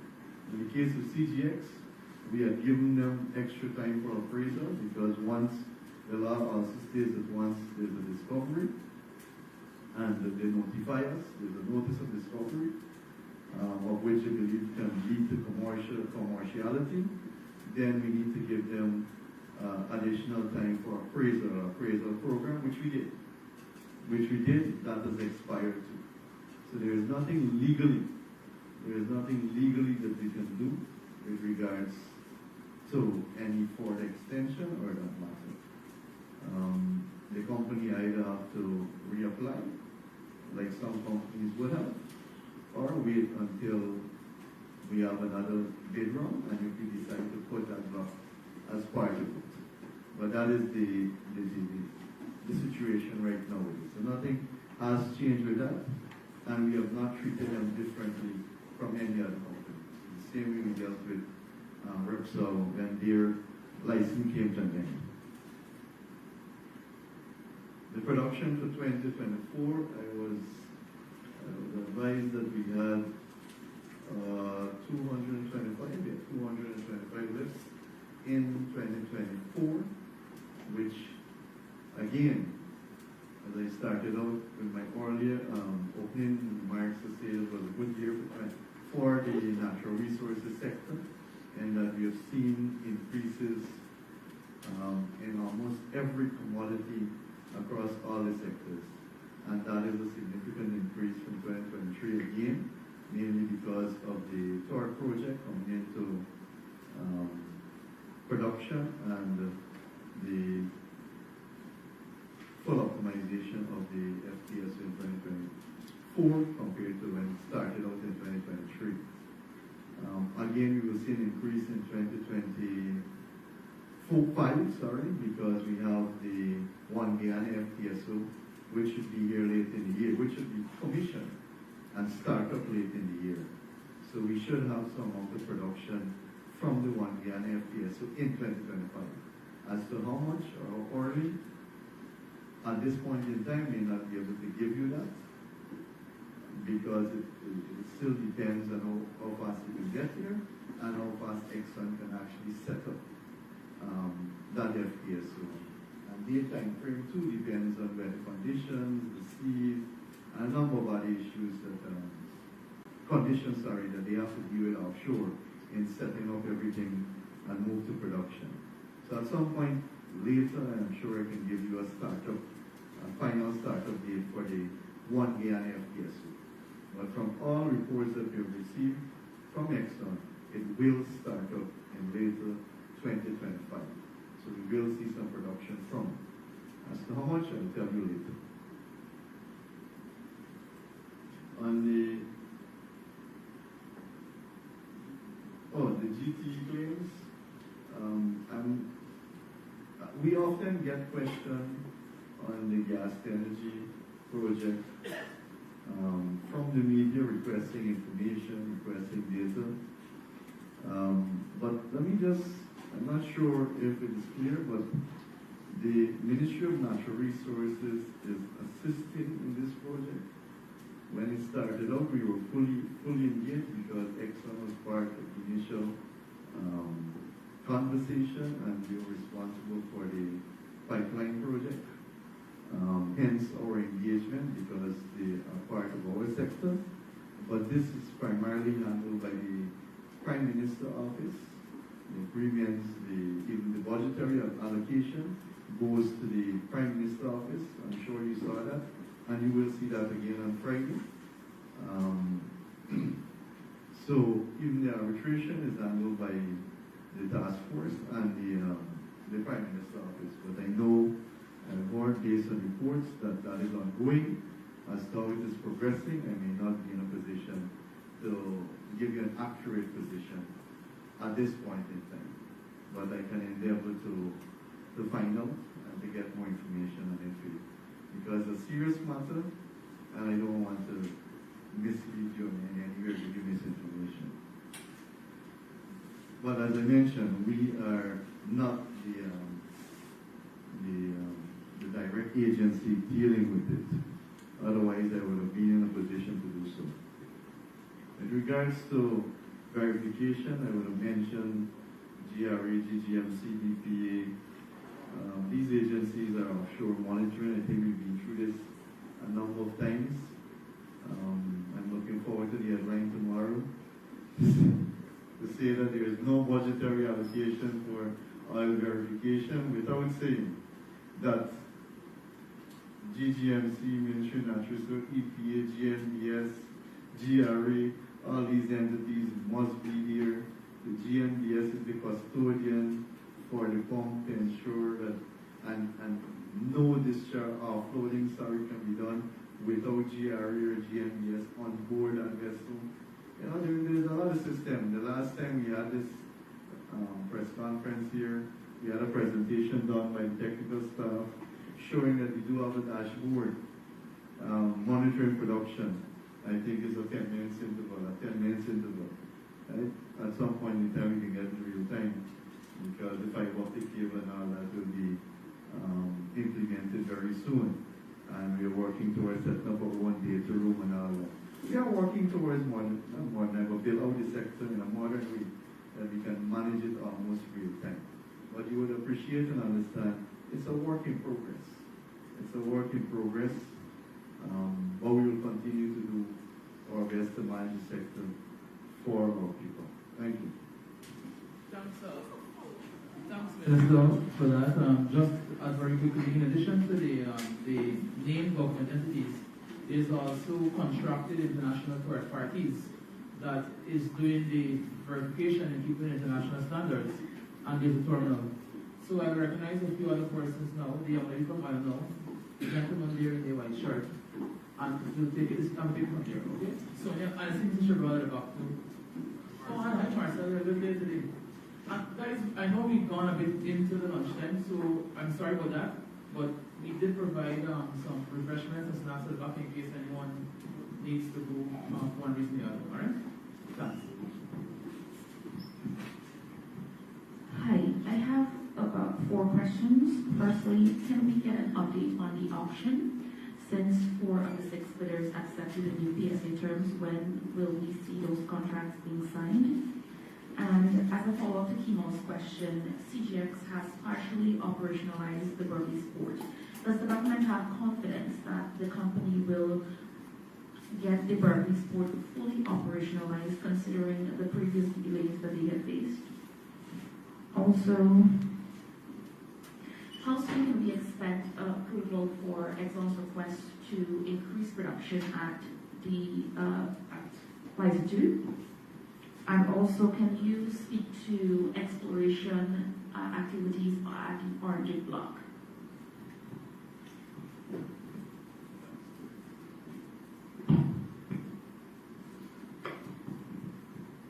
Good afternoon, it's Mel Parker Newsroom. Minister, can you say if the local content sensitization campaign was rolled out last year? And if yes, can you provide some details on how this was done? The gentleman in the white shirt. Minister Antonio Day from Nigeria News. Just a follow-up question for my colleague Kimo. You mentioned about the the auction. Could you say if Exxon was able to relinquish the 20% of the Stavro block? And secondly, as it relates to the audit, I'm not sure if I heard you correctly. You said that you submitted $240 million. Could you say if Exxon has approved these figures? Because I could remember you saying that if they don't, they will have to lead to arbitration. Thanks. The young lady right there, Mr. Shudral, and then Marcel. Will you come up with the others, okay? Saskia Warren, NCN News. Minister Bharrat, now that the mineral mapping project has been on the way for some time, how has the updated data been utilized so far to assist small and medium-sized miners, and also been assisted in making informed decision in terms of land allocation and environmental management? Secondly, could you provide an update on the progress made by the companies that were being consulted to restart operation at the Troy Resources area? Have any farm proposals been submitted this year?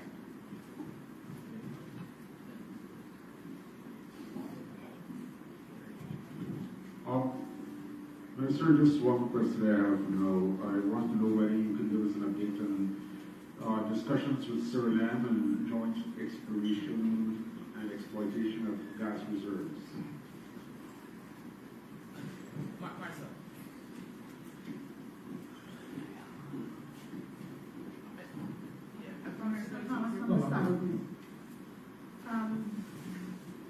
My question is on mining and on bauxite mining. Gold mining and bauxite mining. For gold mining, I wanted an update on mercury eradication, that program, and what has been the challenges? Why are we still in 2025 so far back when it comes to the eradication plan? And two, on bauxite mining, I don't know if you'll be able to provide the figures now, but I had asked for a breakdown according to the companies for their figures for last year, if I can get that. Not just the overall, but per company. That's my two for now.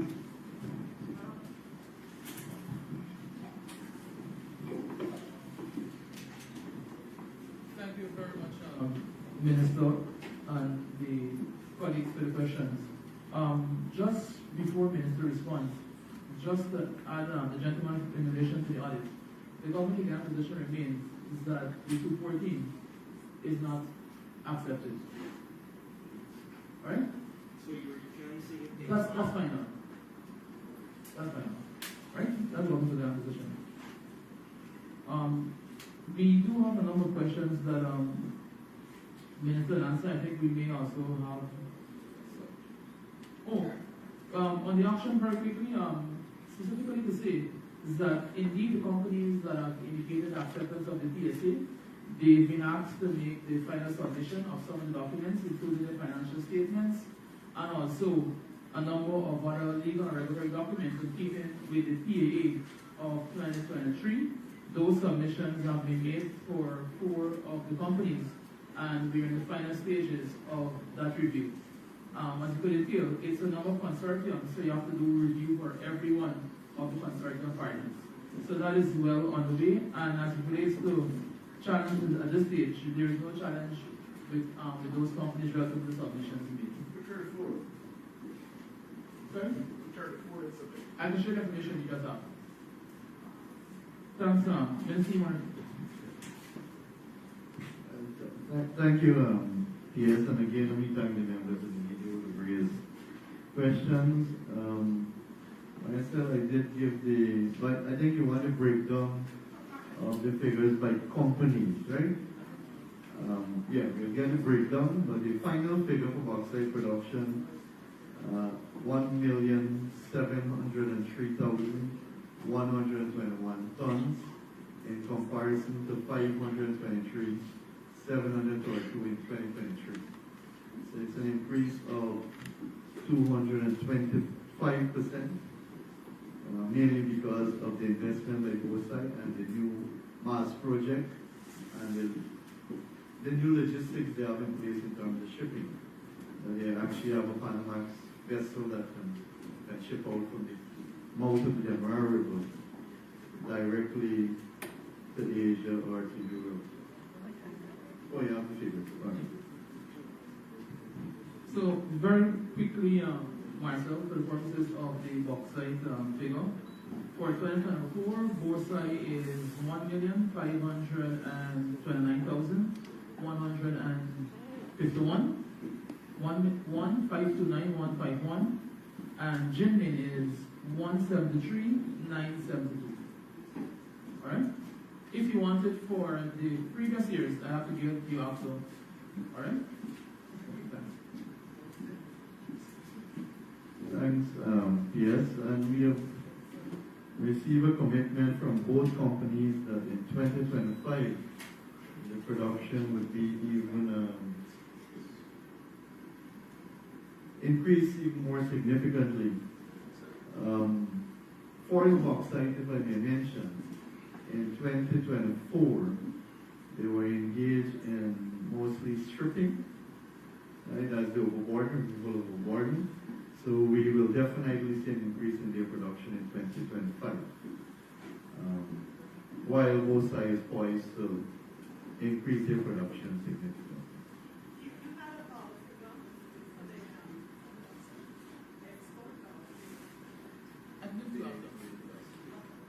So we can provide us. Now on the other question, I'm trying to deal with mining before I come back to oil and gas again, goes up and with regards to mercury, you're fully aware that we have signed on to the Minamata Convention to eradicate the use of mercury by 2027. But not to eradicate, but to minimize or to reduce the use of mercury, and we have set ourselves a target that we should reduce the use of mercury by then, and then move to eradicating totally. Now, we have gone a long way. The large-scale company, for example, is operating now. There is no use of mercury.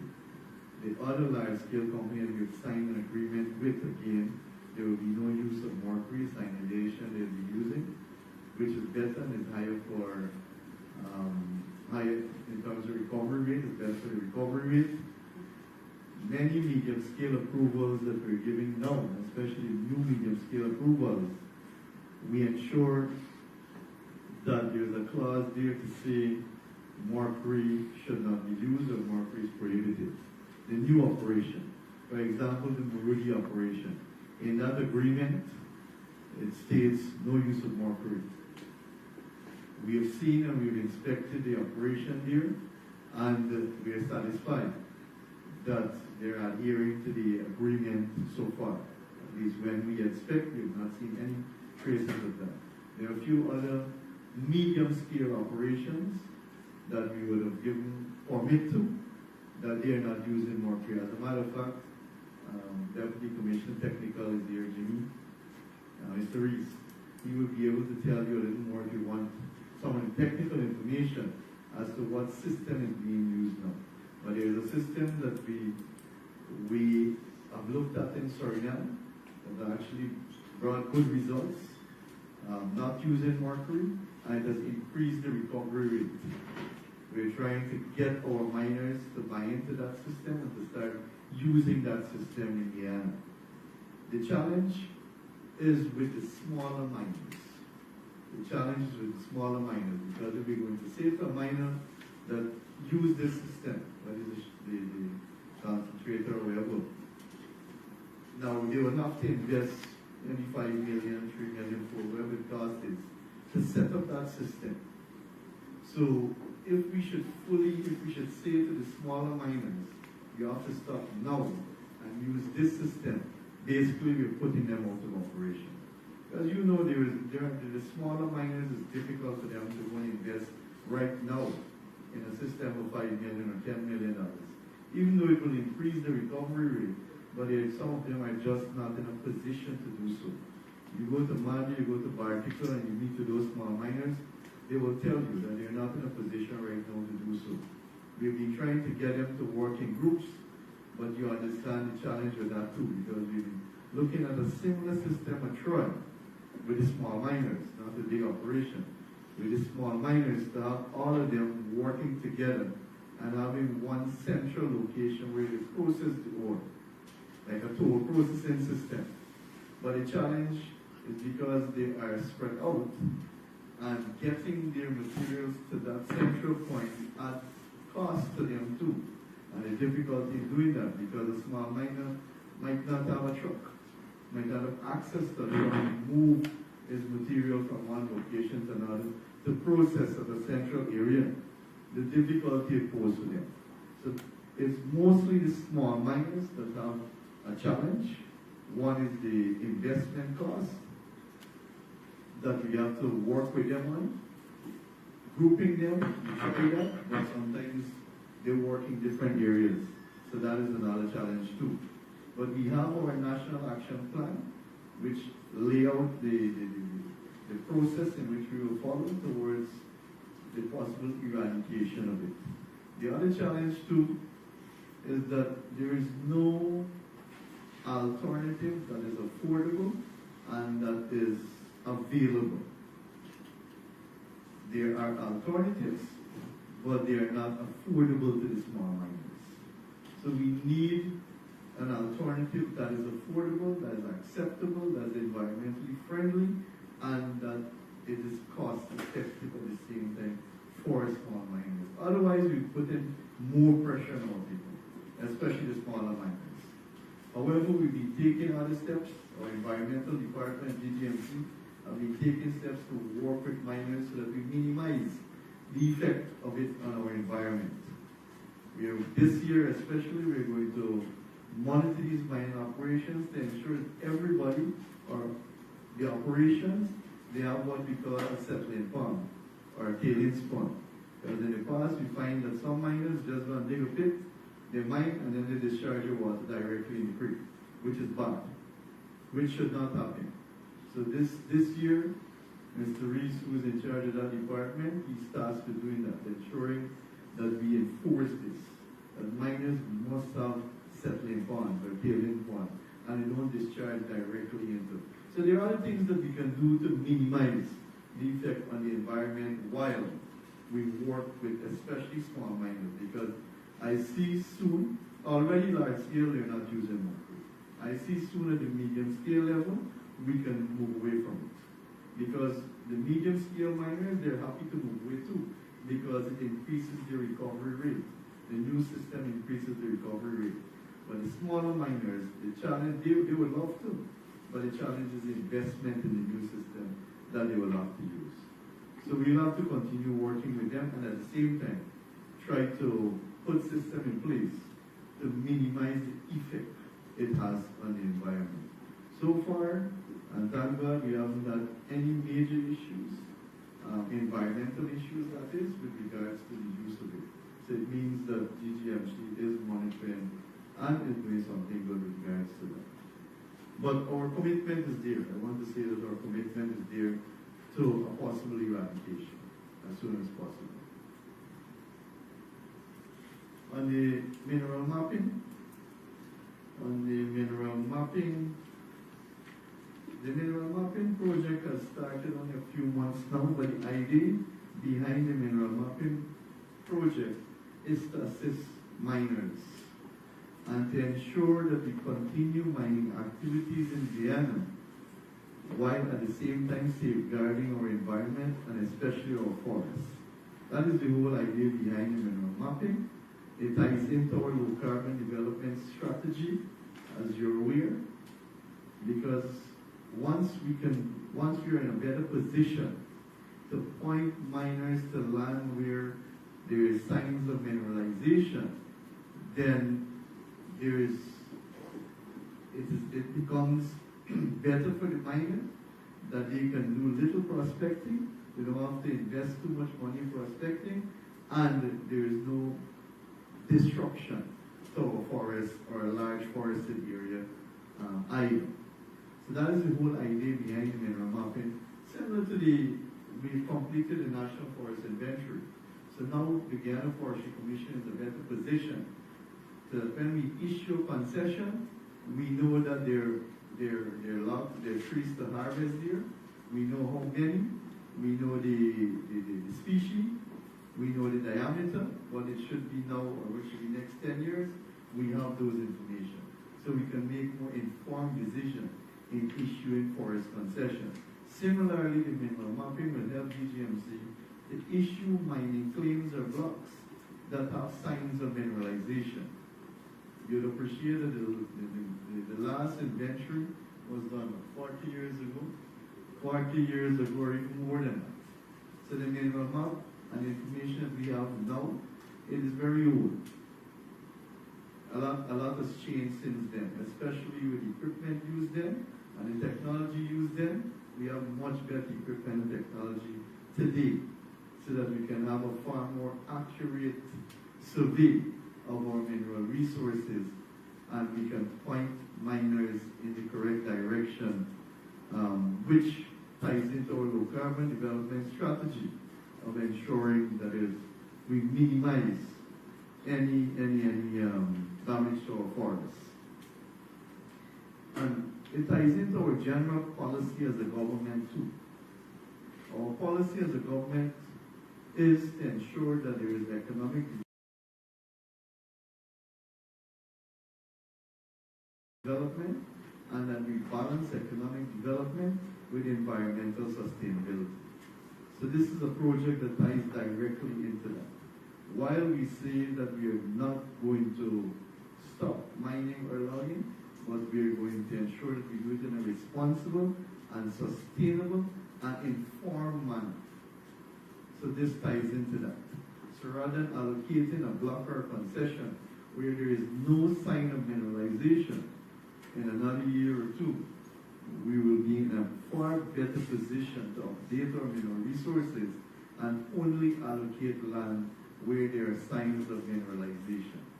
Because every single miner that goes to GGMC wants land with gold. I don't know if the commissioner can actually see where the gold is right now, but you will have to wait on that. Because if you're a miner, you want land with gold. So that is why we're doing this. It's a lot of money. In the past, that is why we did not do it. Right? You might ask why we didn't do it in 40 years, but it's a very costly exercise. Very costly. Even now it is very costly. That is why we are focusing on some of the main mining districts. The Northwest Mining District, the Peruni Mining District, as well as the Mazaruni Mining District. Those are the three larger mining districts. We don't have much operations in the Maurice area now. And we in the Marudi area, in Region 9, it's only the Marudi area.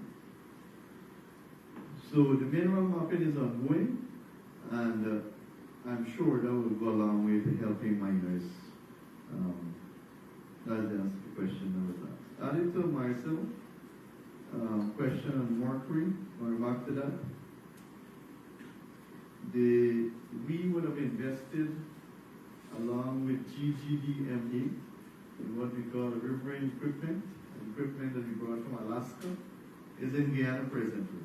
And it's finally here, and we're going to put it into testing operation, not operation, but we put it into test, because it's an equipment that has worked well in Alaska, mercury-free. It can actually, in mining terms, it can pick up the fine gold, which we have a lot in Guyana, because that is why our recovery rate is low too, because the fine gold escaped the system we have, and that is why the settling pond is important. But this equipment can pick up those fine gold, thereby increasing your recovery rate, and it is mercury-free. So we have invested with GGDM, and we're working in partnership with them. Once this works, then we could be able to say to especially the medium-scale miners, invest in this equipment, because it makes sense to do so. We can pool small miners together and say, look, this is an equipment that you should invest in. Because if your recovery rate increases, it makes perfect sense. Your production costs remain the same, or rather than recovering 40%, you recover 70%. So it makes sense to invest in it. On the Troy resources, I mentioned the last time that we've been engaging a number of investors. I want to say that yes, we have maybe, I think it's about five or six proposals that were submitted by local and international companies that we're looking at right now. AG office is completing the process of the total acquisition, but at some point in time soon we will make a decision in regards to the proposals that we would have received. At that point too, I will probably speak more on the proposals, not wanting to put any one of the companies at disadvantage at this point in time with the details, but I can say safely that we have about five proposals submitted, serious proposals by local and international companies. In some cases, it's a mixture, as I mentioned before. Foreign companies partnering with local companies. So there is a genuine interest in Troy resources, and we as a government, we are pleased that there is interest, because our intention is to have it restart as early as possible.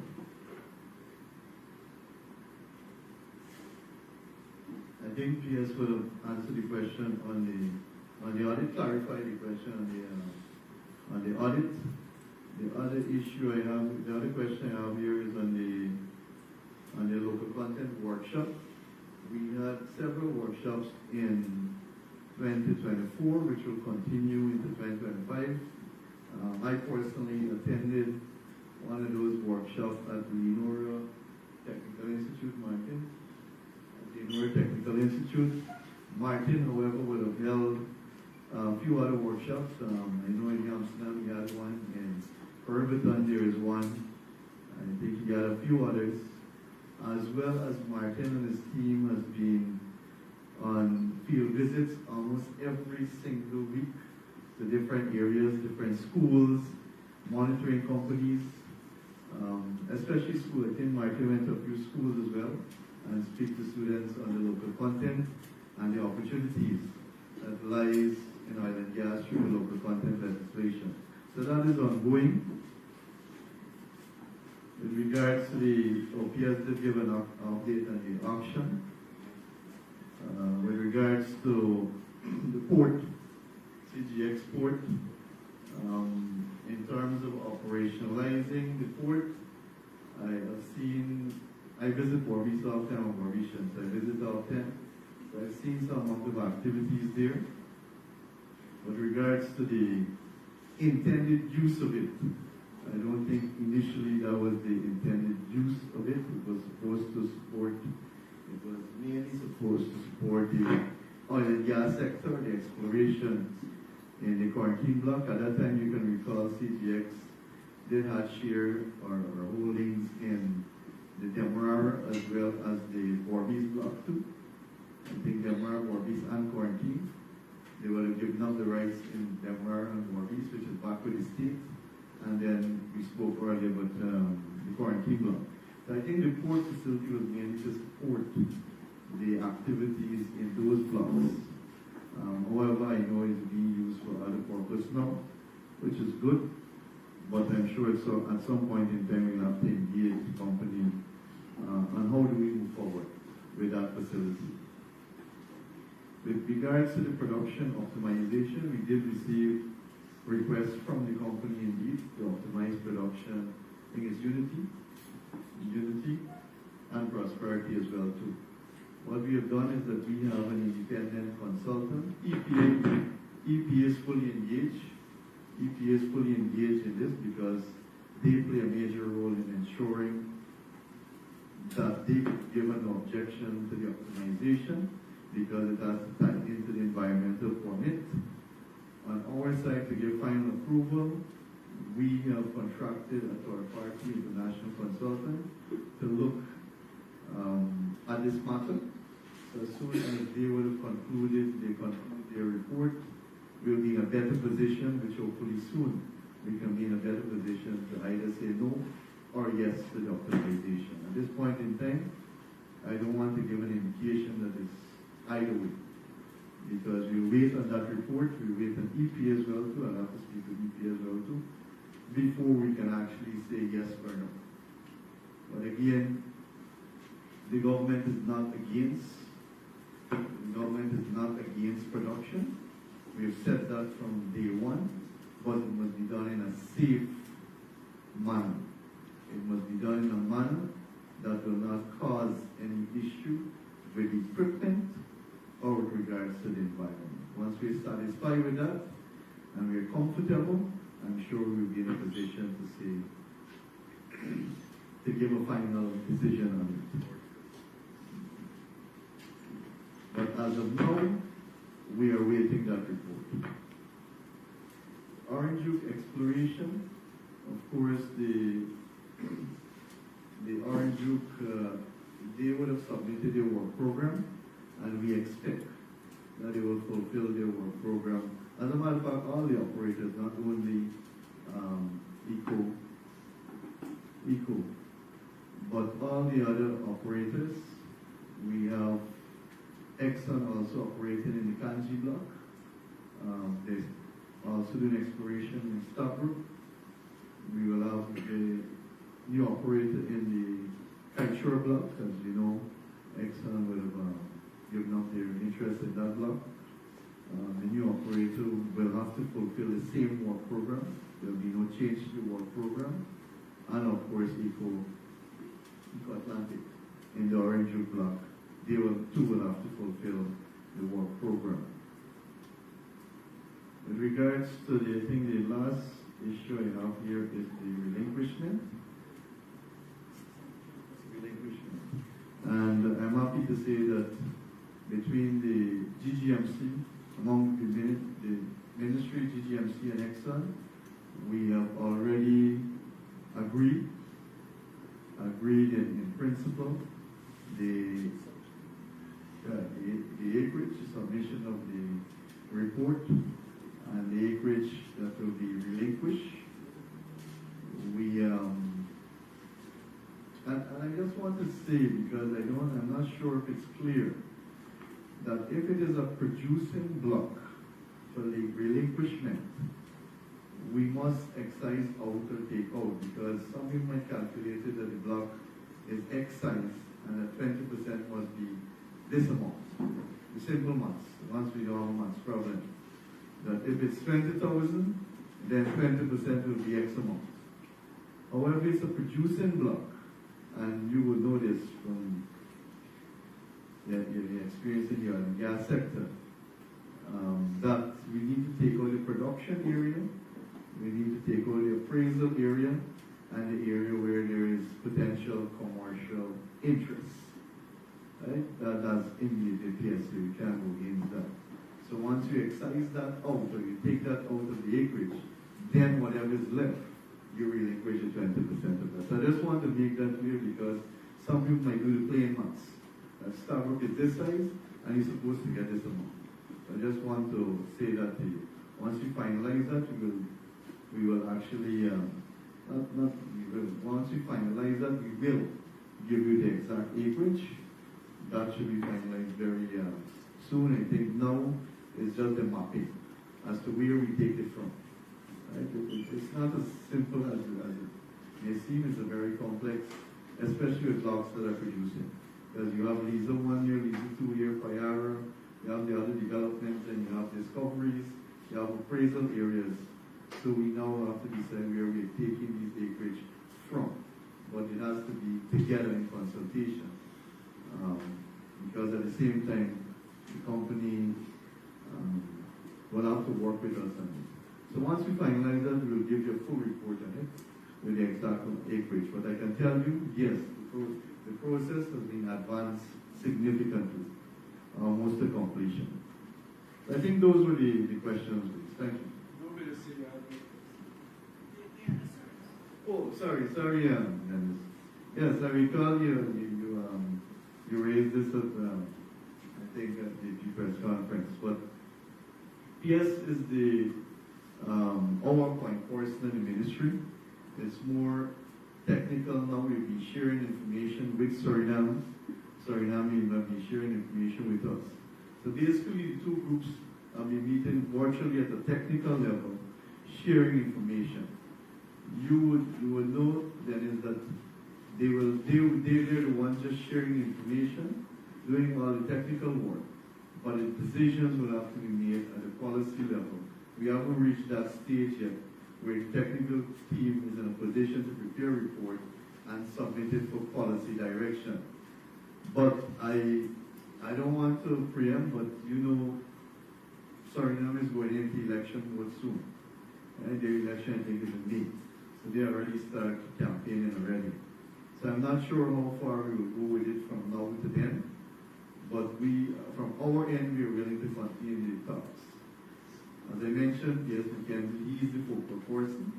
And the meeting that we had with the Vice President, myself, and the reps from Suriname, Minister Ramlin and others, have identified the PS, Bobby and others to work with them. And they'll be doing that. They're constant engagement, sharing of information. But we haven't reached the stage where there's a report for policy decision. Mainly, and I want to think that they would slow down now because of Suriname's election. What kind of technical work or information do you refer to? Could you elaborate? I won't be able to give you figures, but we've been looking at the reserves, that's one. Obviously, we've been looking at the reserves on both sides. That is a big part of the conversation, because if we don't know the reserves, then we can't move forward. That's the first thing. Sharing of information on reserves and looking at other technical cooperation too. Maybe PS, if you want, you can, because you've been in engagement or other meetings, you can do so. Thanks, Minister. We're going to take the next round of questions now. I recognize Kimo, Ms. Marshall, and the young lady right there. Right? Oh, sorry. Gerald, I'm sorry, Kimo's here is blocking. Yeah. Let's start with Mr. Brown first.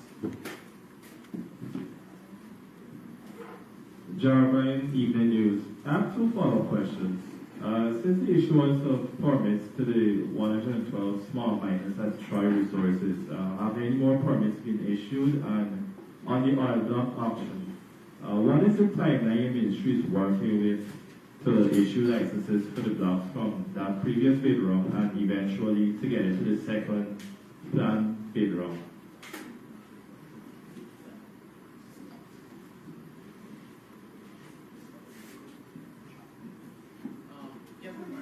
Just a follow-up to Kimon's question. I know that probably in November, so an update was provided, but just for clarity, from the 225 list, could you say what was the total production with respect to barrels, how many barrels of oil were produced, and how many of those 225 lists went to government?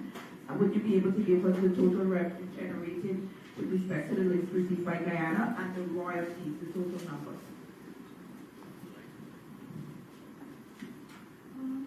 You mentioned that the third audit commenced in November and is expected to be completed by March. Is the government comfortable with such a short period being allocated to review 19.6 billion expenses? Thank you. Minister, you mentioned that ExxonMobil submitted an application to also optimize production at the Prosperity of PSO. Exxon has said that they want to increase production at Unity from about 250 to 270. But what is their new production target for the Prosperity of PSO? P.S., by the way, what is the name of the Norwegian firm that is going to be working in association with EHE and Martindale on the 2021 to 2023 oil audit? And I just wanted to follow up with you, Minister, on CGX Frontiera, because based on the public statements by yourself and the Vice President, as well as CGX and Frontiera, the situations, will you compare them to Repsol, but they seem to be different in that Repsol had asked for a brand new license, while CGX is asking for an extension to appraise a discovery that they have not appraised as yet. And since CGX has since December indicated that they sent the government a letter activating a 60-day period during which they can negotiate with the government to resolve all disputes. Since your position and that of the Vice President, which you both said publicly, appear to be immovable, are you in talks with CGX and Frontier right now? And or have you resolved that after the 60-day period ends, you will move to the next stage of dispute resolution with them? That is arbitration or resolution by sole experts. Thank you.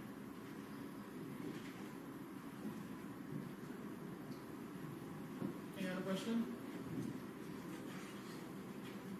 Final call, any other question?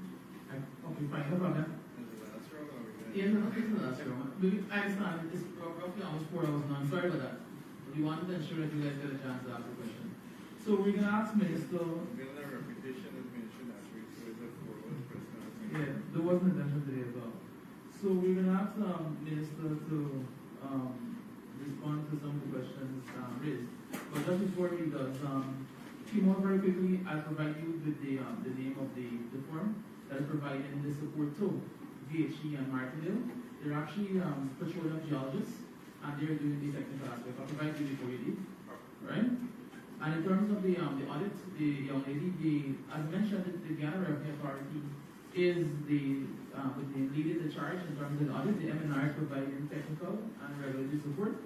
As relates to the duration is in keeping with the audit charter, and the GRE has assured us that the work can be completed within the time frame, and all the bidders who submitted their bids also said the same thing, the time frame is adequate.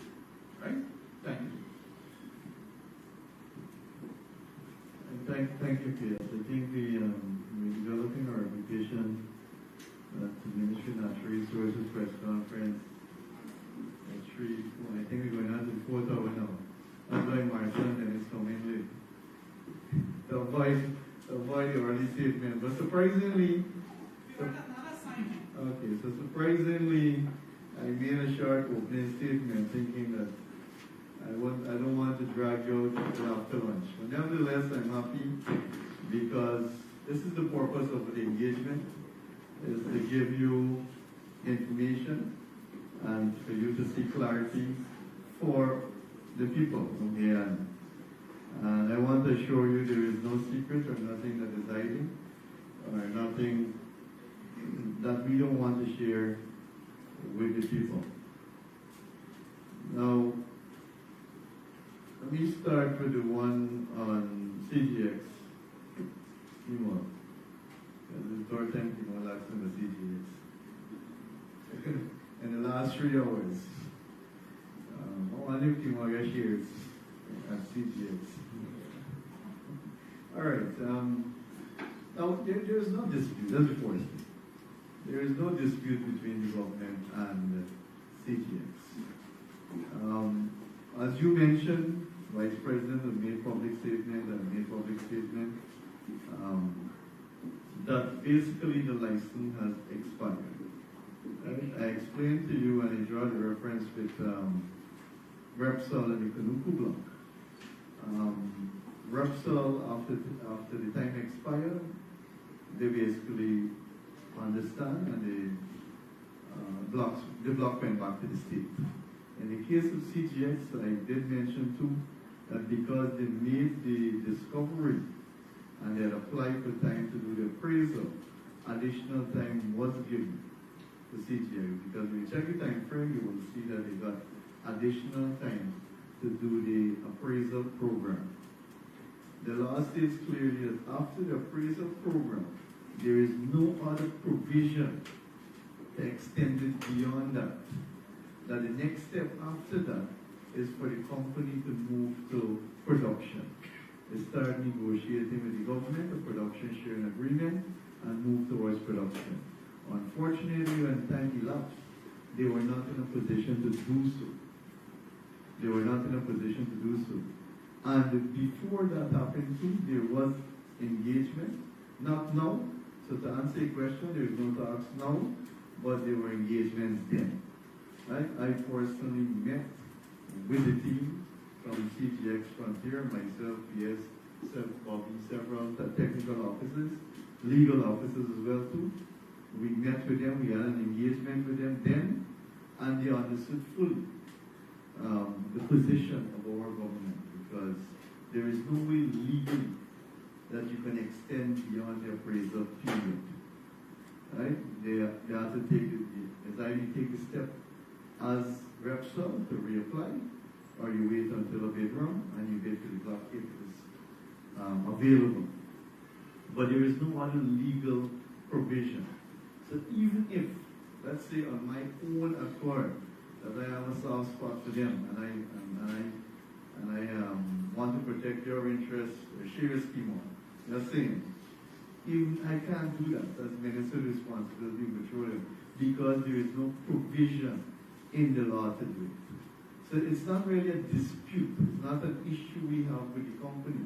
It's just that we got to follow the law. The license expired. They made a discovery. They were given time for appraisal program. After the appraisal program, you got to move to production. There is no provision in the law to say that we can extend your appraisal period or we can give you a second appraisal period. Unfortunately, because I know these companies make big investments, and it's only fair too, but the law doesn't provide for it, and we have to work with the law.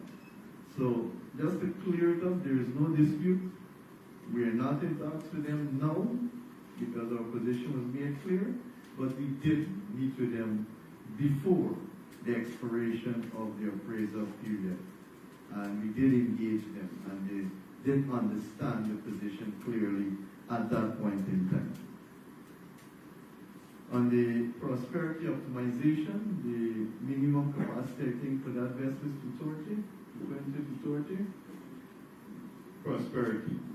So the application is to ramp up to 250, right? To move up to 250. That is the application they've made for prosperity. The application for Unity, I didn't know about Unity. So as I mentioned, no decision on that as yet. We are waiting the report from the consultant that we have, and then we'll have to do it in consultation with EP as well too. In this case, it's not, we have nothing against it as I mentioned, but it's just safety concerns. So our equipment over there, I say our because it's our too, our equipment as well as the environment and ensuring that nothing happens that we don't want. In terms of the Vickram, now I want to personally apologize because I agree with you. We should have concluded at least some of the agreements with regards to the Vickram. It has taken a long time.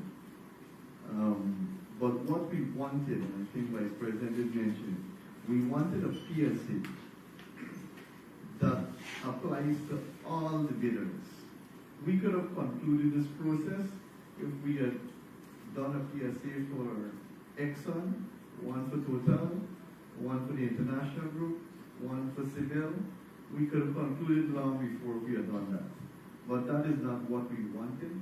We wanted to have a PSA that's accepted by all the bidders and a PSA that any future bidders will have to work with. And I think that is what took the time. Because many times we have to engage these companies and you need all of them together.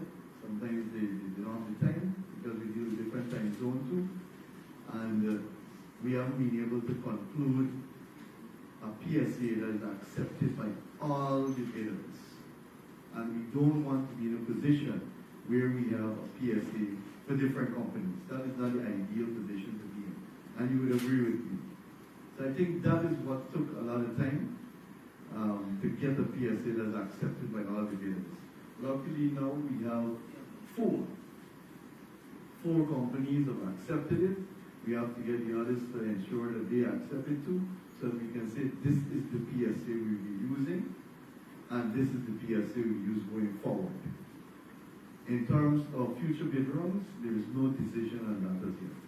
As a matter of fact, I mentioned the seismic survey that we are embarking on with these international companies once we finalize the program. We will have to make a decision whether we wait until after those surveys or whether we go ahead before the survey. We haven't made a decision as yet. But you would realize that sometimes it might be better to wait until the survey. I'm just saying it might be better to wait until that because we'll have more information available and then we may have more interest generated based on the information from those studies. I think the final question here is on the lifts.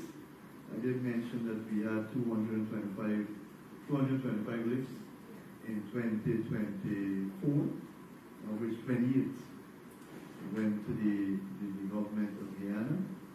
I think seven to Destiny, 11 Unity, and 10 Prosperity, GOGs. And you know the lifts is $1 million. So I think those were the question. Oh, the revenue, PS will have to provide that. I don't have that information here with me right now. Sorry, if I may add. As you're aware, let's go all the way up to December 31st, right? And the process of the lift also includes the verification, the seal, and a number of other things. So we actually in the process of having those verifications done. So if I were to give you a figure now, it will be a preliminary figure and not actually the final figure. So that's the reason why it hasn't been mentioned, but we will tell you the amount of lifts that has been done, right? Thanks. The other thing too is that there's no fixed price for a lift. It depends on the market price, right? The Brent price on the market.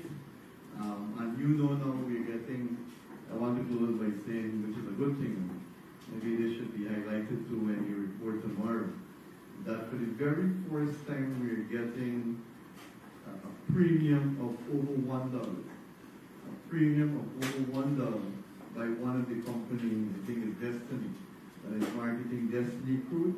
We're actually getting a premium of just over $1. You can recall when we started out in 2020, Shell was marketing our crude. We were paying Shell to market our crude.